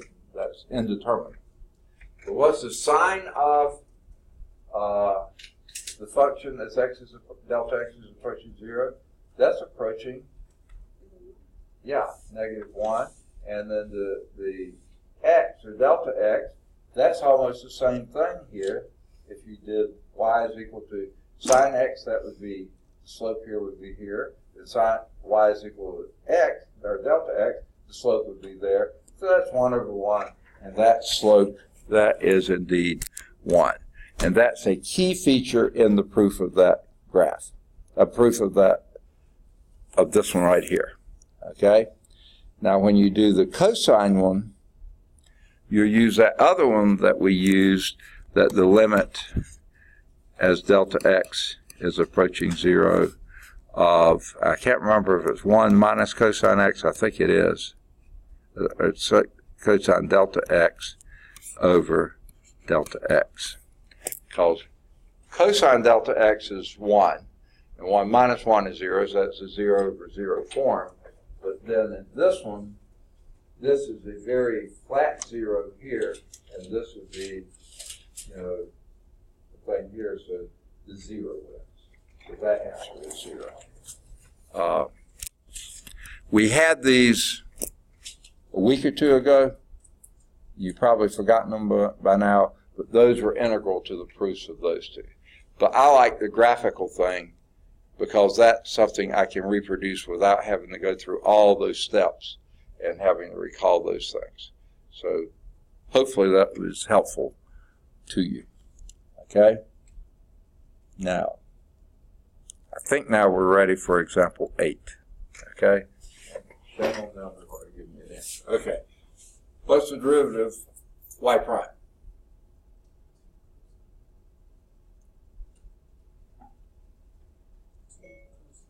Two times cosine x, yeah. Same rule, you know, a constant times the thing, you just take the 2 on the outside, derivative of sine is cosine. Perfect. Okay? Don't throw away the 2, but you just, okay. How about this one? Woo! All right, first thing to do is write that as 1/2 sine x. What's the derivative of that? 1/2 cosine x, yeah. Or you can go back and then write that as cosine x over 2. Which, there's nothing wrong with either of those answers. Don't ever expect me to mark one of them wrong because they're both right. Weber sign? Expected. Okay. All right, how about this one? What's the derivative of y prime? Y prime. 1. Say again? Minus sine x, because the derivative of cosine is minus sine. Remember that one? Remember that. Hey, these things are going to be around to bug you for as long as you take calculus. That plus and minus. Why are signs in there? To trip you up. That's why. That's the whole purpose of having signs. To give you problems, okay? You got to remember, derivative of cosine is minus sine. Remember your graph. Okay, how about this one? What would that be? Y prime would be? Negative sine. Negative sine x, perfect. Minus pi thirds cosine. Perfect, perfect, perfect. Just take them one bite at a time, okay? One step at a time. Any questions on that? Let's see if there's a fifth one. No, there's not. Okay. So that was example 7. No, that was example 8. Oh, and by the way, I didn't say it. For those who don't have a book, LarsonCalculus.com gives you an interactive version of those examples we were just doing. Okay? All right, now we move to rates of change. And that's not pocket change. Okay. You've seen how derivatives are used to determine slope. Okay? Derivative can also be used to determine the rate of change of one variable with respect to another. But if you think about what a derivative is, dy dx, how is y changing with respect to how is x changing? It's the same thing. So applications involving rates of change occur in a wide variety of fields: physics, population growth rates, production rates, water flow rates, velocities, accelerations, momentum. I mean, there's just tons of places where rates of change are used. In fact, when you see a rate, the word rate, not always, but most of the time, think in terms of time. That's usually what they mean by rate. Not all rates will be with respect to time, but quite often they will. A common use for rate of change is to describe the motion of an object moving in a straight line. Okay? Such problems, it's customary to use either a horizontal or a vertical line with a designated origin to represent the line of motion. On such lines, movement to the right or upward is usually considered to be positive. Movement to the left or downward is usually considered to be negative. Okay? Just remember that generally. The function S, that's not function, so the function S that gives the position relative to the origin of an object as a function of time, t, is called the position function, S of t. If over a period of time, delta t, the object changes its position by the amount delta s, which would be s of t plus delta t, minus s of t. So this is your change of y over the change of horizontal, which in this case is your t's. Okay? Then the familiar formula, rate is equal to distance over time. You also think of that speed is equal to distance over time. Velocity is equal to distance over time. The average velocity then is the change in s divided by change in t. Average velocity. When I drove here this morning, I left the house and went through, had to back out the driveway. I was going in a negative direction there.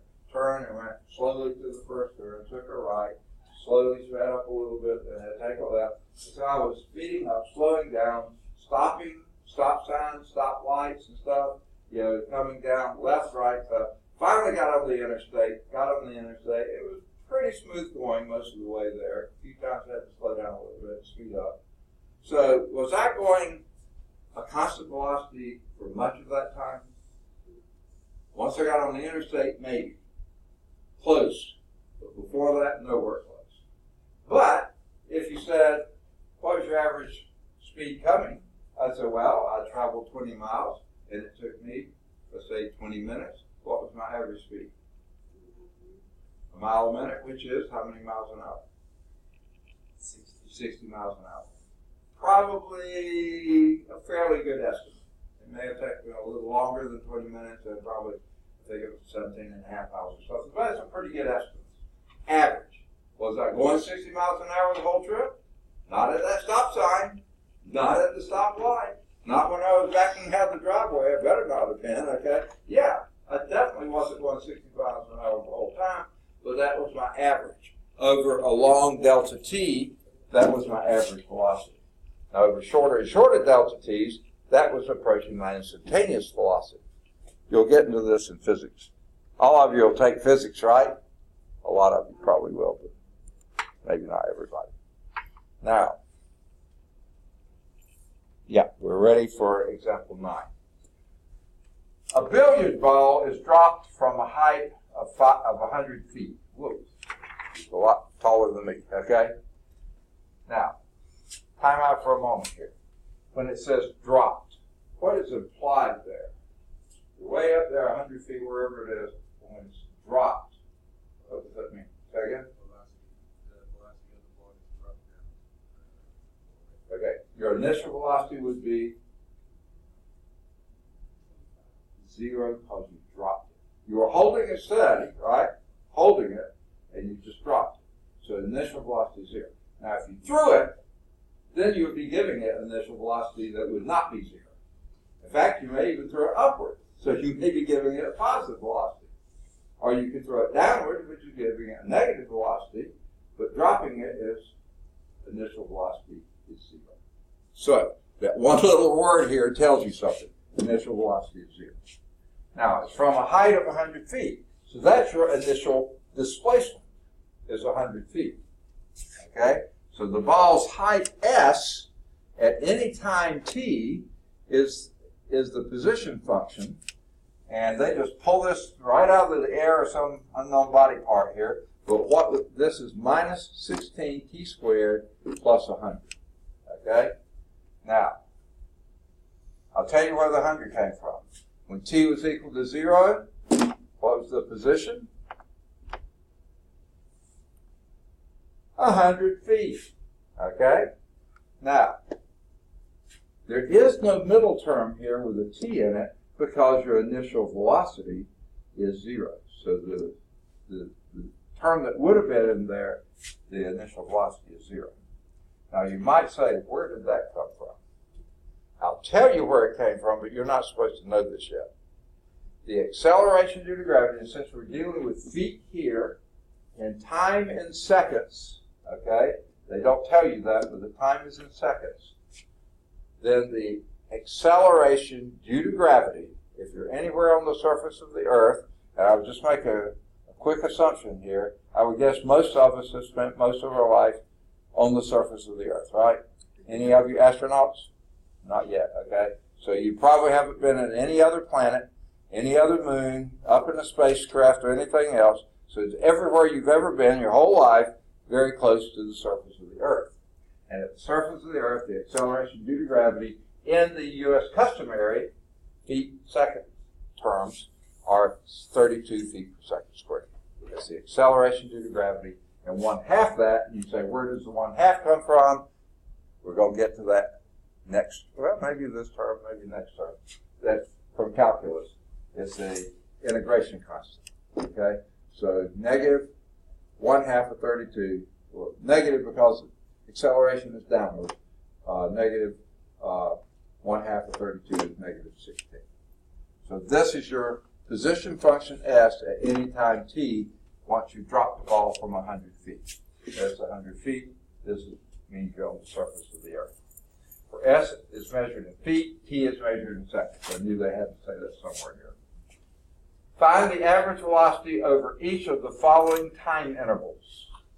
From t equal 1 to t is equal to 2. What's the average velocity there? T is equal 1 to t equal 1.5 seconds. What's the average velocity there? T equal 1 to t equal 1.1 second. What's the average velocity there? Okay, so let's do the first one. Remember what our function was? Average velocity, we'll skip back one page and show it, is change of s over change of t, right? Average velocity. Change of s over change of t. Distance over time. Okay? So, what's your change of distance here? It would be s of 2 minus s of 1. There's your displacement at time 2, t equal 2 seconds, minus the displacement at time t equal 1 second. Change of displacement. Over, what's your change of time? This is really hard. What was your time? These are the time intervals from 1 to 2 seconds. What's the change of time? 1 second. The delta t is 1 second. Well, what we have to do is plug this into here and plug this into here too. You know, both of them go into the same formula. So what does this give us? S of 2 would be minus, help me, 16, 2 squared, plus 100, minus, S of 1 would be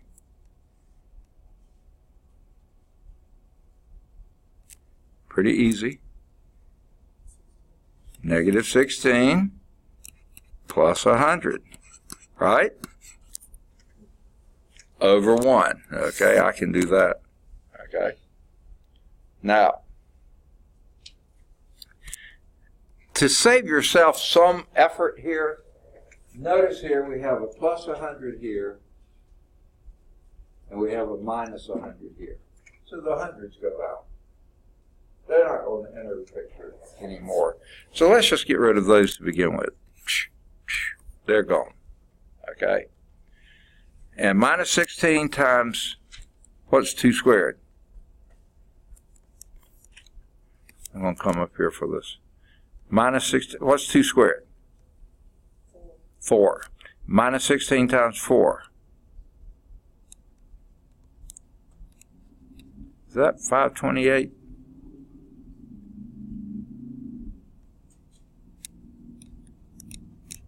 No.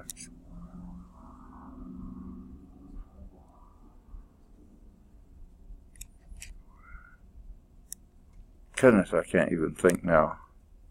Minus 16 times 4. Second? 64. Is that right? No. That's times... Yeah, it is. 64. 64. Okay, minus 64. And minus a minus 16 is plus 16. So this will be a minus 58. Okay? It's all over 1. So the average velocity there would be feet per second. Minus 58 feet per second. Okay? No, that's 48. I can't subtract. 48 feet per second. Goodness gracious. Y'all are in miserable shape, aren't you? Okay? You can't catch anything. Okay? Minus 48 feet per second. Okay? Duh. Alright? You thought that one was bad. What if your time interval from 1 to 1.5 seconds? Okay?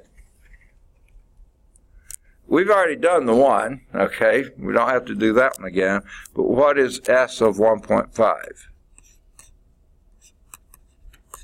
That would be minus 16 times...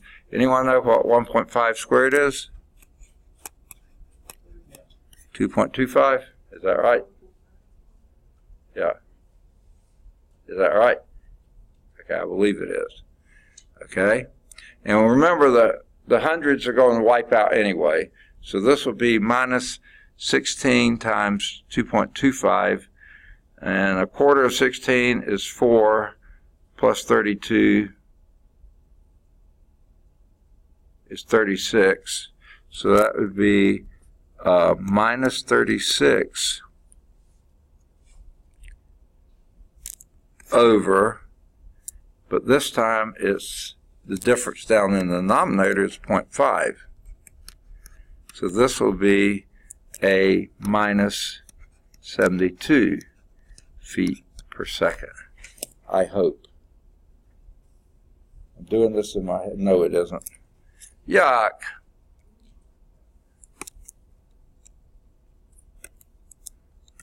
I need a calculator, but I don't have one. All right, let's start that over.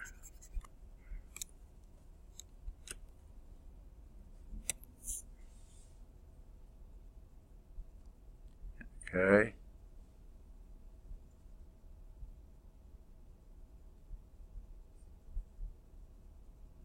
Oh, I forgot to subtract it off. So I think I was right there. That was minus, what was it, did I say? 32 and 4, 36. But then we have to subtract off 16. Yeah, that's right. And that gives me, it's plus 16. Minus a minus is plus 16. So this will be minus 20 divided by 0.5. And that would be minus 40 feet per second. So minus 48 feet per second over a 1 second interval, minus 40 feet per second over a half second interval. Let's do the 10th of a second. Yes? How do you have the 1 in the denominator for each question? Oh, okay. That was for this one. This one, the denominator was 0.5. This one was because 2 minus 1 is 1. this is 1.5 minus 1 is 0.5. So that's why that denominator is 0.5. I just don't have a lot of room to write, so it's hard to expand all this. So I'm skipping way too many steps. You see what I did was, just like we did here, when we plugged this in, this gave us 64 plus, minus 64 plus 16. That's where we made the error up there. And then this one had the minus 36 because now it's 1.5 squared, which is 2.25. This is a 4 up there. 2.25 times 16 is minus 36, plus the same 16 from here. The hundreds wiped out. So that gave us minus 20 when you added those two together. But then you divide by 0.5 because of the denominator, the t, delta t in the denominator. Okay, that's 0.5. So this one's pretty messy in itself, but not too bad. Our first step would be, what is S of 1.1? So that would be minus 16 times 1.1 squared. Okay? The hundreds are going to wipe out, and we're going to have to add back the 16. But this is minus 16 times 1.21, if I'm not mistaken, right? 1.1 squared. Now that one I can't do in my head easily, so someone puts that on the calculator. I don't do anything in my head easily anymore. Negative 16 times 1.21. 19.26? 36. Okay. That, subtract from that our 16, or actually this is a minus, and add to that 16, and what does that come up? Negative. Whoa, whoa, whoa, that's a 19 and a 16. 3.36, right? But then we got to divide that by the difference in those two, 0.1. So this comes up a negative 33.6. So this one was a negative 48. This was a negative 40. And these are all meters, feet per second, feet per second, feet per second. Okay? Now, why are we doing all this? Okay, yeah, good question. There seems to be a limit. They're decreasing, but not decreasing all that rapidly. I think I can hazard a guess and say the limit as that delta t would be getting smaller and smaller and smaller. So here's 1, 1/2, 1/10, smaller and smaller and smaller. We'll leave that going to minus 32 feet per second. Okay?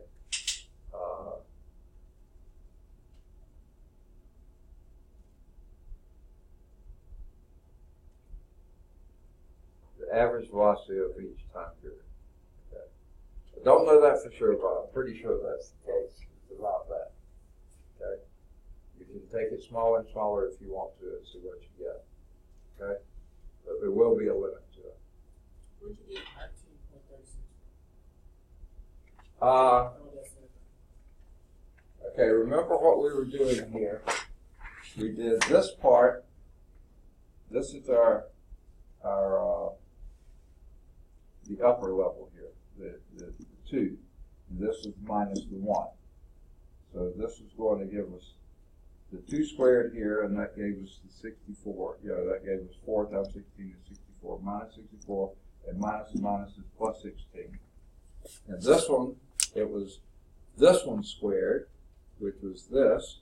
Minus 16 times that was minus 36, plus that same 16, and that's minus 20 divided by 0.5 there. That gave us a minus 40.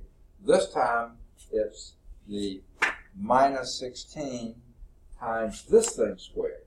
This thing squared is 121, and minus 16 times 1.21 is 19.36.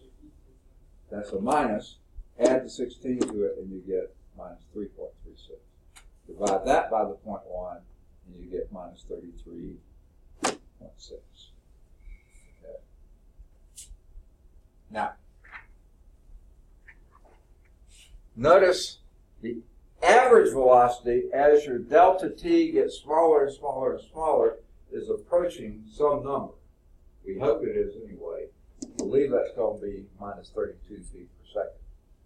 Now, what's that the measure of? The average speed as your interval gets smaller and smaller at time t equal 1. Because this is 1 to 2, this is 1 to 1.5, this is 1 to 1.1, next one could be 1 to 1.01 or something like that. It's getting closer and closer to 1. What's the average speed when it gets to 1 second?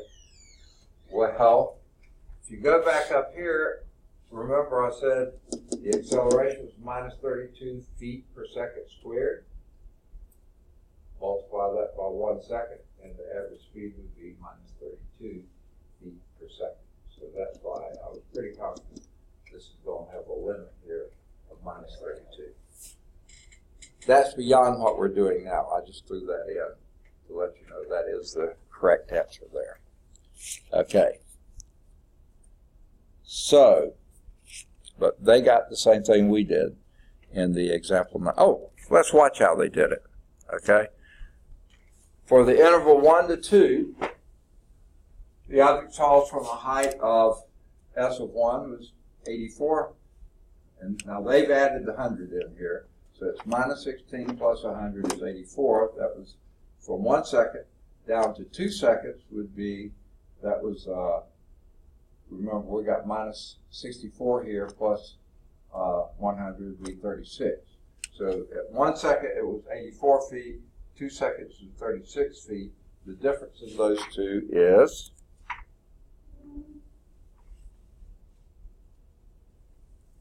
minus 48.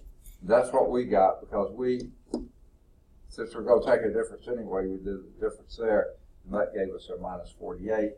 The difference down here, the delta t was our 1, so that's minus 48 feet per second. We did it the same way, except we subtracted the delta x and wiped out these two, and it just gave us the difference in those two. Without the 100 in there, that was minus, this was minus 64 minus a minus 16, which is plus 16. That gave us minus 48. Just doing it slightly different steps. And for the interval 1 to 1.5, the 1 is still the same, but this one now is your minus 16 times 2.25 plus 100, and we already did what that was. That was 36, yeah, 36. Minus 36 plus 100 is positive 64, and the 1 we had already figured, so minus 84, that's a minus 20 over 0.5 is minus 40. The same thing we got if you left these out and just did the subtraction the other way. Okay? And then with the 1.1, this gives you 1.21 times this, and that, what was that again? 19 point whatever it was, 0.32. Subtract that, from 100 to get that number of feet. You do the difference there, and you get minus 3.36. The same thing we got. Divided by 0.1 is minus 33.6 feet per second. All right, those are your average velocities over those time intervals. But as the time intervals are getting smaller and smaller and smaller, it seems to be going to a limit. They don't tell you that, but it is. Okay? And because all those velocities are negative, that means you're moving downward, which is negative. Okay? Now,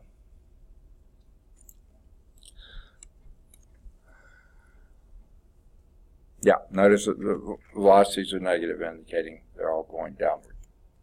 In general, if s is equal to s of t, some function of time, for an object moving along a straight line, the velocity, and now we're talking about the instantaneous velocity, would be the limit as that delta t approaches 0 of the difference of those.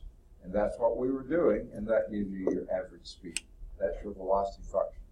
In other words, the velocity function is the derivative of the position function.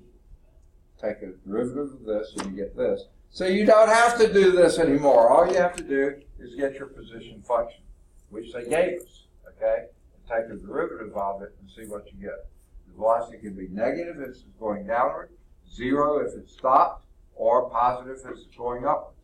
The speed of an object is the absolute value of its velocity, so you just take speeds can never be negative. Could be 0, but will never be negative.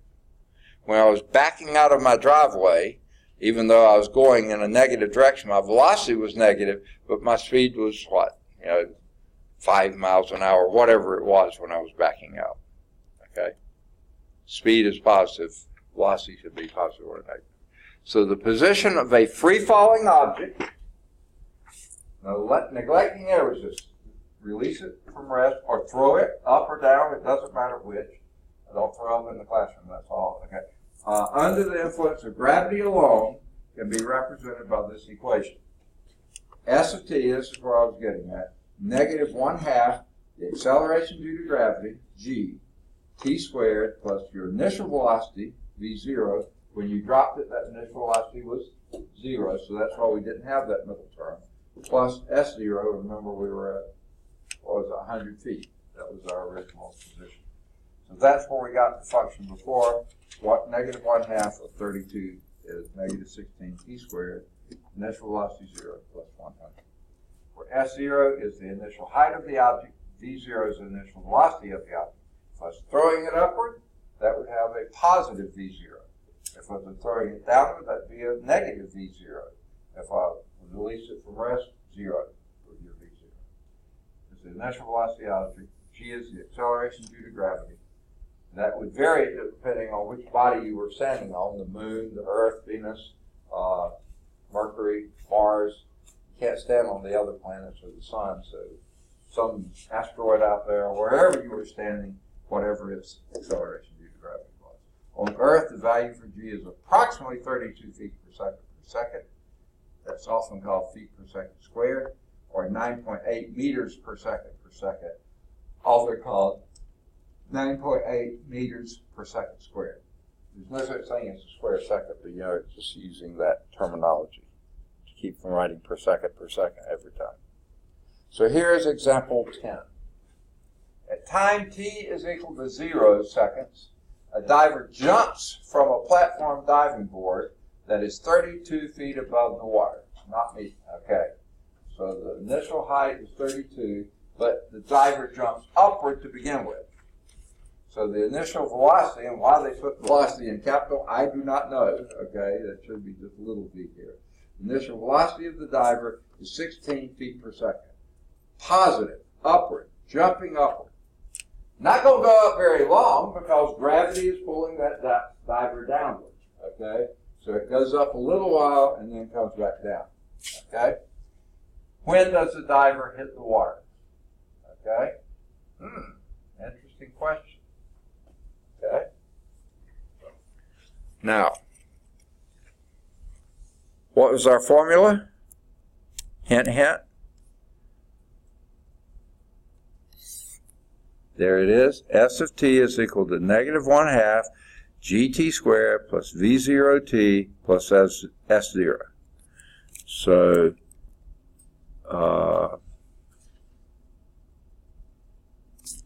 S of t, right? Yeah, okay, I want to make sure I did it right. S of t is equal to minus 1/2 g t squared plus v0t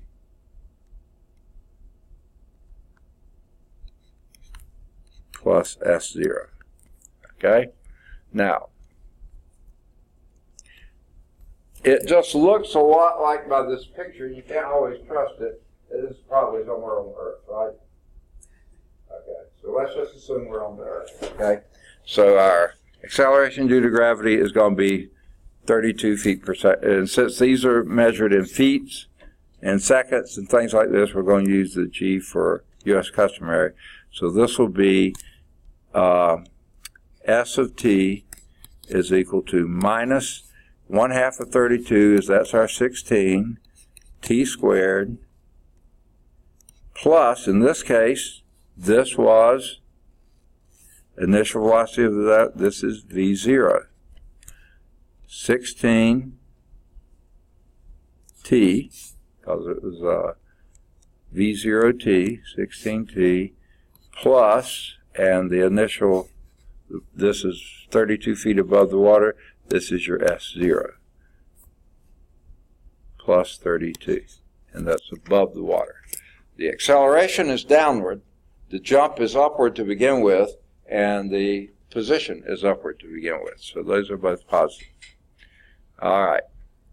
Now, when does the diver hit the water? Okay. The question here is, what is your height when you hit the water?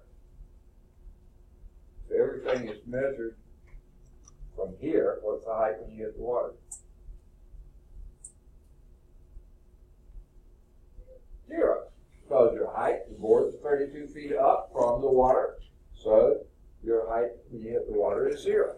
So this is saying 0 is equal to negative 1/2. Oh, I'm sorry, let me just write what it is. Negative 16. Come on back, pen. Okay, there we go. Negative 16t squared plus 16t plus 32. That's that one up there, only we set the S of t when you hit the water is at 0. We're looking for what time, so solve that quadratic equation for t and see what you get. Now, before we go any further, can you think of anything you might want to do before you try to solve that? You can factor out the negative 16. I like that idea. So divide out a negative 16, and that would be 0 is equal to t squared minus t minus 2. Okay. Now what might you be able to do with that? You can Factor it, and what do you get?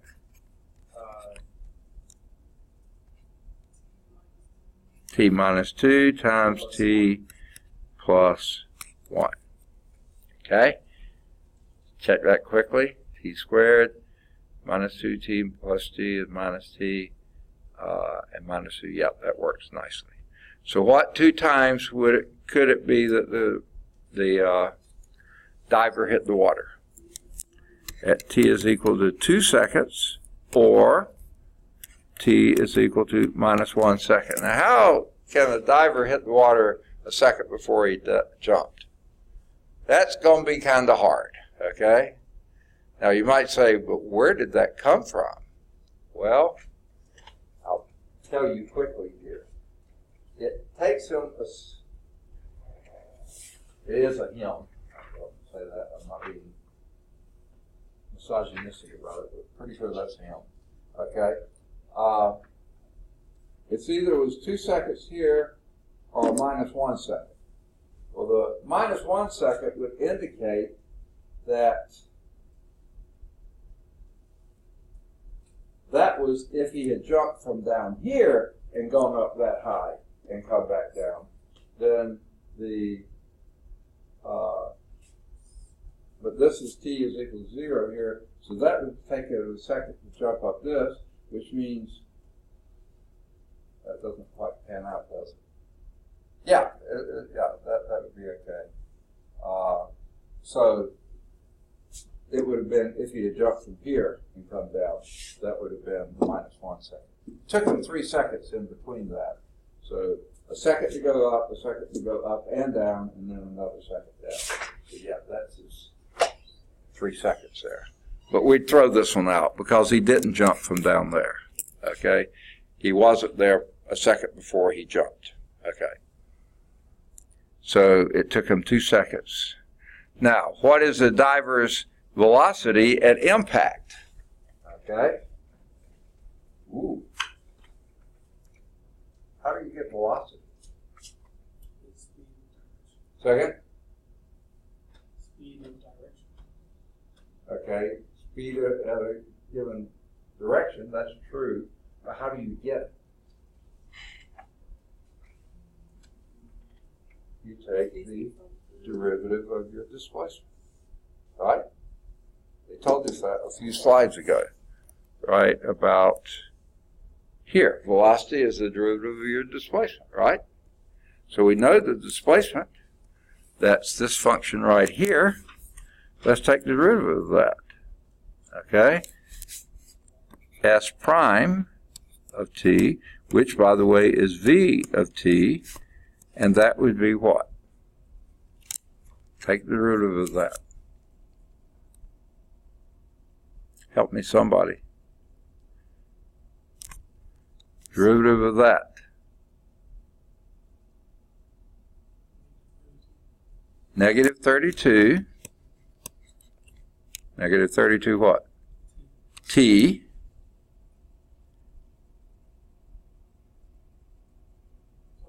Plus 16.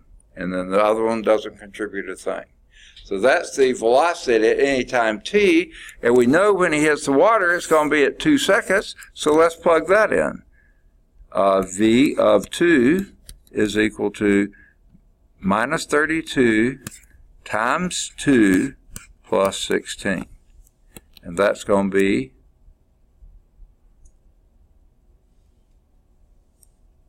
pretty easy math, isn't it? Help me, somebody. Negative 48. Negative 48. Okay, that's minus 64 plus 16 is minus 48 feet per second. Because that was in feet per second, this was in feet per second because it's 2 seconds on 32 feet per second squared. So, minus 38 feet per second. 48, I'm sorry. He's moving pretty fast. And you know what? That's why his hands are outstretched like this. Because that's going to break the water as gently as possible. Now, some divers from these high platforms coming down like this have sometimes jammed and even broken fingers when they got them off a little bit. And if he didn't do that and had his head hitting first, he could have a severe neck injury. Okay? When I jump off, if I ever were to jump off, it's going to be feet first. Okay? My feet can point my toes too. You know? I'm going to keep my legs together too. Okay? Now, all that kind of stuff. Okay? Good idea when you're doing that. But minus 48 feet per second squared. What's the diver's velocity at impact? There it is. Okay. Yep, minus 48 feet per second. Okay. And earlier it was 2 seconds. But guess what? We finished 2.2. How are we doing on time? We got a little more, okay? Let me get your homework exercises here. You can do number 5, is at Calc Chat and Calc View. You can do any of the odds 7 through 25. They're all at Calc Chat. 17's at Calc View. Either 27 or 29, they're both at Calc Chat, and there's multiple parts to them too. 27's at Calc View. Yeah, that's right. Then do any of the odds 31 through 37, they're all at Calc Chat. 37's at Calc View. Do any of the odds 39 to 53, they're all at Calc Chat. 43's at Calc View. Do either 55 or 57, they're both at Calc Chat. 55's at Calc View. This is itching on my sleeve in a minute, I'm afraid. Do any of the odds here? Excuse me. Y'all awake yet? Good deal. All right.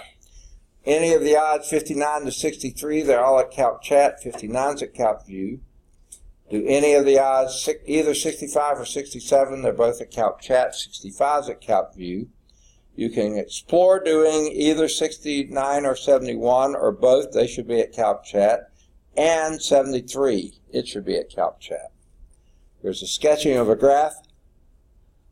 75, that should be at Calc Chat. You can do either 77, finding equations of tangent lines, or 79, horizontal tangent 9. Both of those are at should be at Calc Chat. 81 should be at Calc Chat. 83 should be at Calc Chat. Then 85 through 90 or 89, those odds are true false, and they should all be at Calc Chat, but they're well worth thinking through those. Then do either 91 or 93. They're both at Calc Chat. 91's a Calc View. 95's a Calc Chat. 97's a Calc Chat. You can think about doing 99 if you'd like, and 101 if you'd like. Ooh, there's more. 103 is modeling some data. That should be at Calc Chat. 105 is a velocity problem. 107, equations of paraboloid. And 109, tangent lines. Those should all be at Calc Chat. How you take a function that's they don't have enough information on. Sorry, I can't talk. Making a function differentiable, finding a couple variables that'll make it so. That's 111, and that should be at Calc Chat. 113 should also be at Calc Chat. The Putnam Challenge only if you're really a glutton for that kind of stuff. All right. So how are we doing on time? We've still got a few minutes, so let's get started. Oh, wait. I forgot to do this. Example 10, I forgot they had here, so let's go over it quickly. By rewriting the equation represent the position of a diver, use position function, which was G was 32 feet per second squared. It's going to be in the negative direction, but the minus sign is already in there. V0 is 16 and S0 is 32, so you rewrite this negative 1/2 of 32. T squared plus 16t plus 32, which minus 16t squared plus 16t plus 32.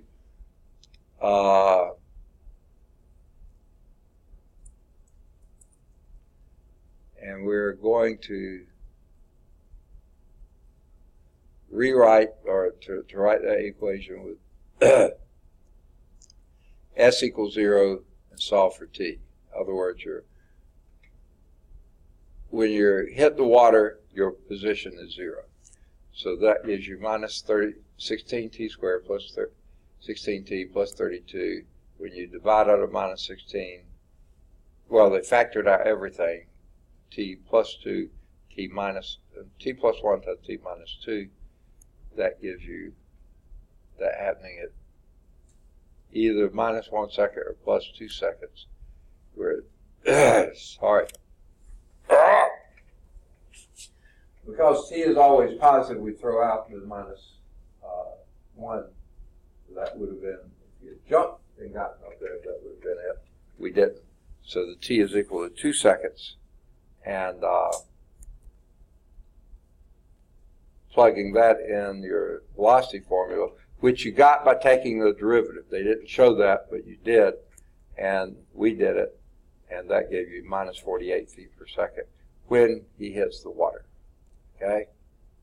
Notice that for the unit for S prime is the unit for S, which is feet divided,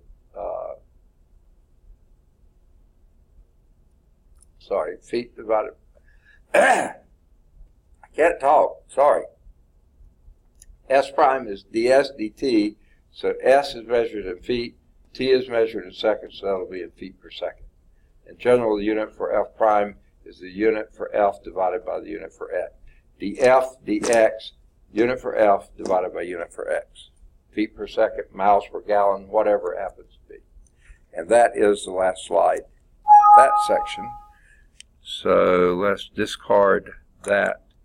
And how much time do we have now? Oh, we still have a few minutes. So let's clean this out and go to 2-3. Not going to have much time for this, but a little bit. We have, 9 minutes? All right. I'm sorry? I can't hear. Take your breaks. Oh, I don't need one. Yeah, I've already done my sneezing. It's over with. All right. I hope it is anyway. Let's go from current slide. Okay, we're still in Chapter 2, differentiation. Okay. And now we're going to do in 2.3 product and quotient rules. Remember earlier we did sum and difference rules. They were pretty straightforward, just what you would expect. Product and quotient rules, not so straightforward and not exactly what you would expect, probably. And then we'll move on to some higher order derivatives. Okay? I'm sorry about the flashing. I always have to check to make sure my computer is still receiving power. So, find the derivative of a function using the product rule. Gotta learn that one.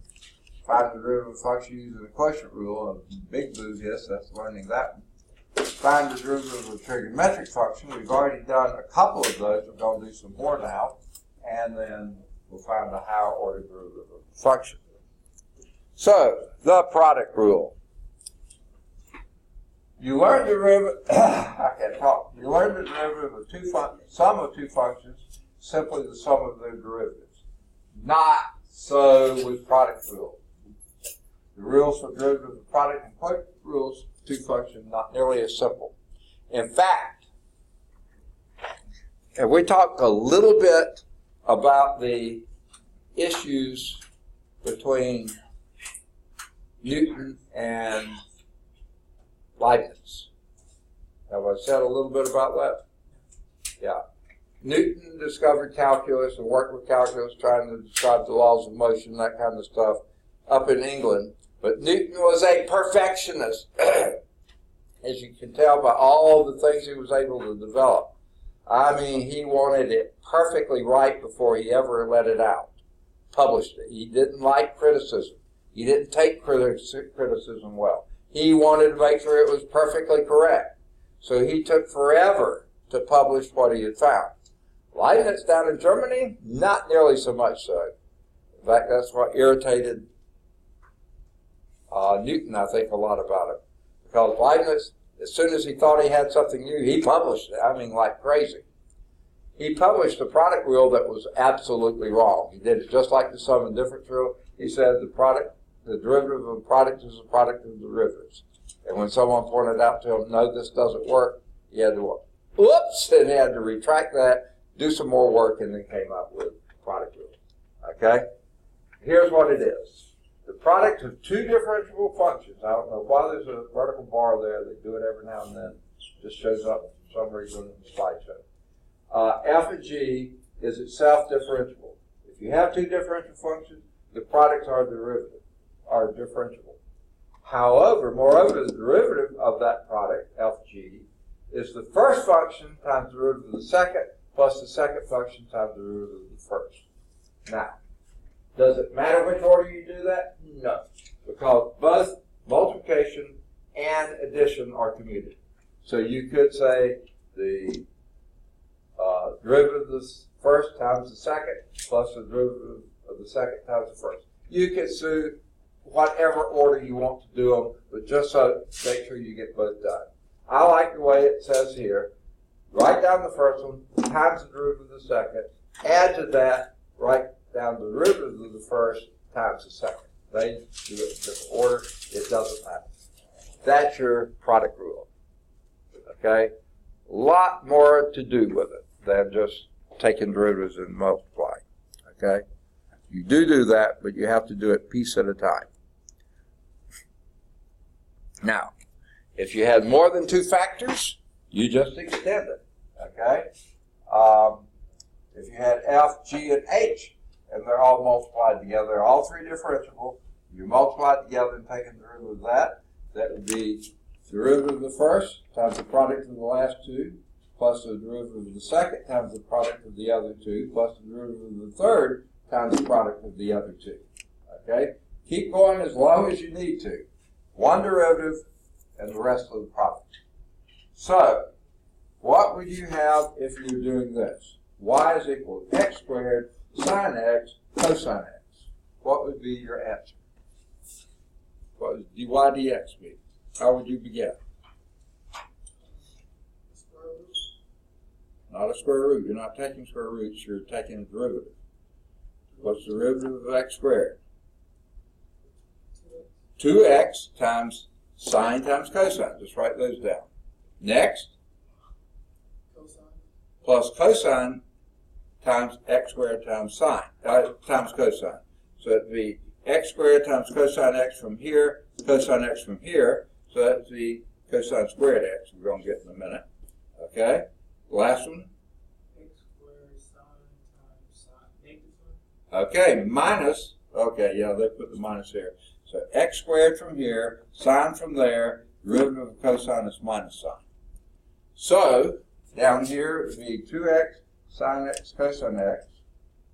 And then both of these terms have x squared in it, so factor that out. X squared times cosine squared x minus sine squared x. Now this leads to an interesting form here. I don't know if you remember this from your trig class. I hope some of you do, those who got trig on the reading better. Okay. This is the cosine of 2x. I don't know if you remember that. And this is basically the sine of 2x. Okay? Pretty interesting.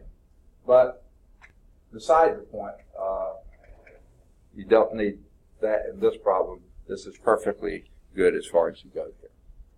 Okay?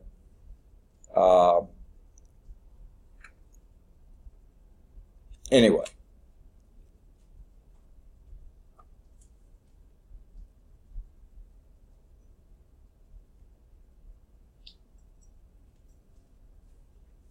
All right. They do some more mess here. I don't think it's absolutely necessary, but we're running out of time. So I think, let's get this done. The derivative of a product of two functions is not in general given by the product of derivatives of the two functions. We just saw that's not the case. So while they're doing this, so we'll begin next time with example 1. I don't think we got enough done to do any exercises here, so we'll just pick up and go from here. Example 1 next time. Good deal. Long morning, all right? Okay.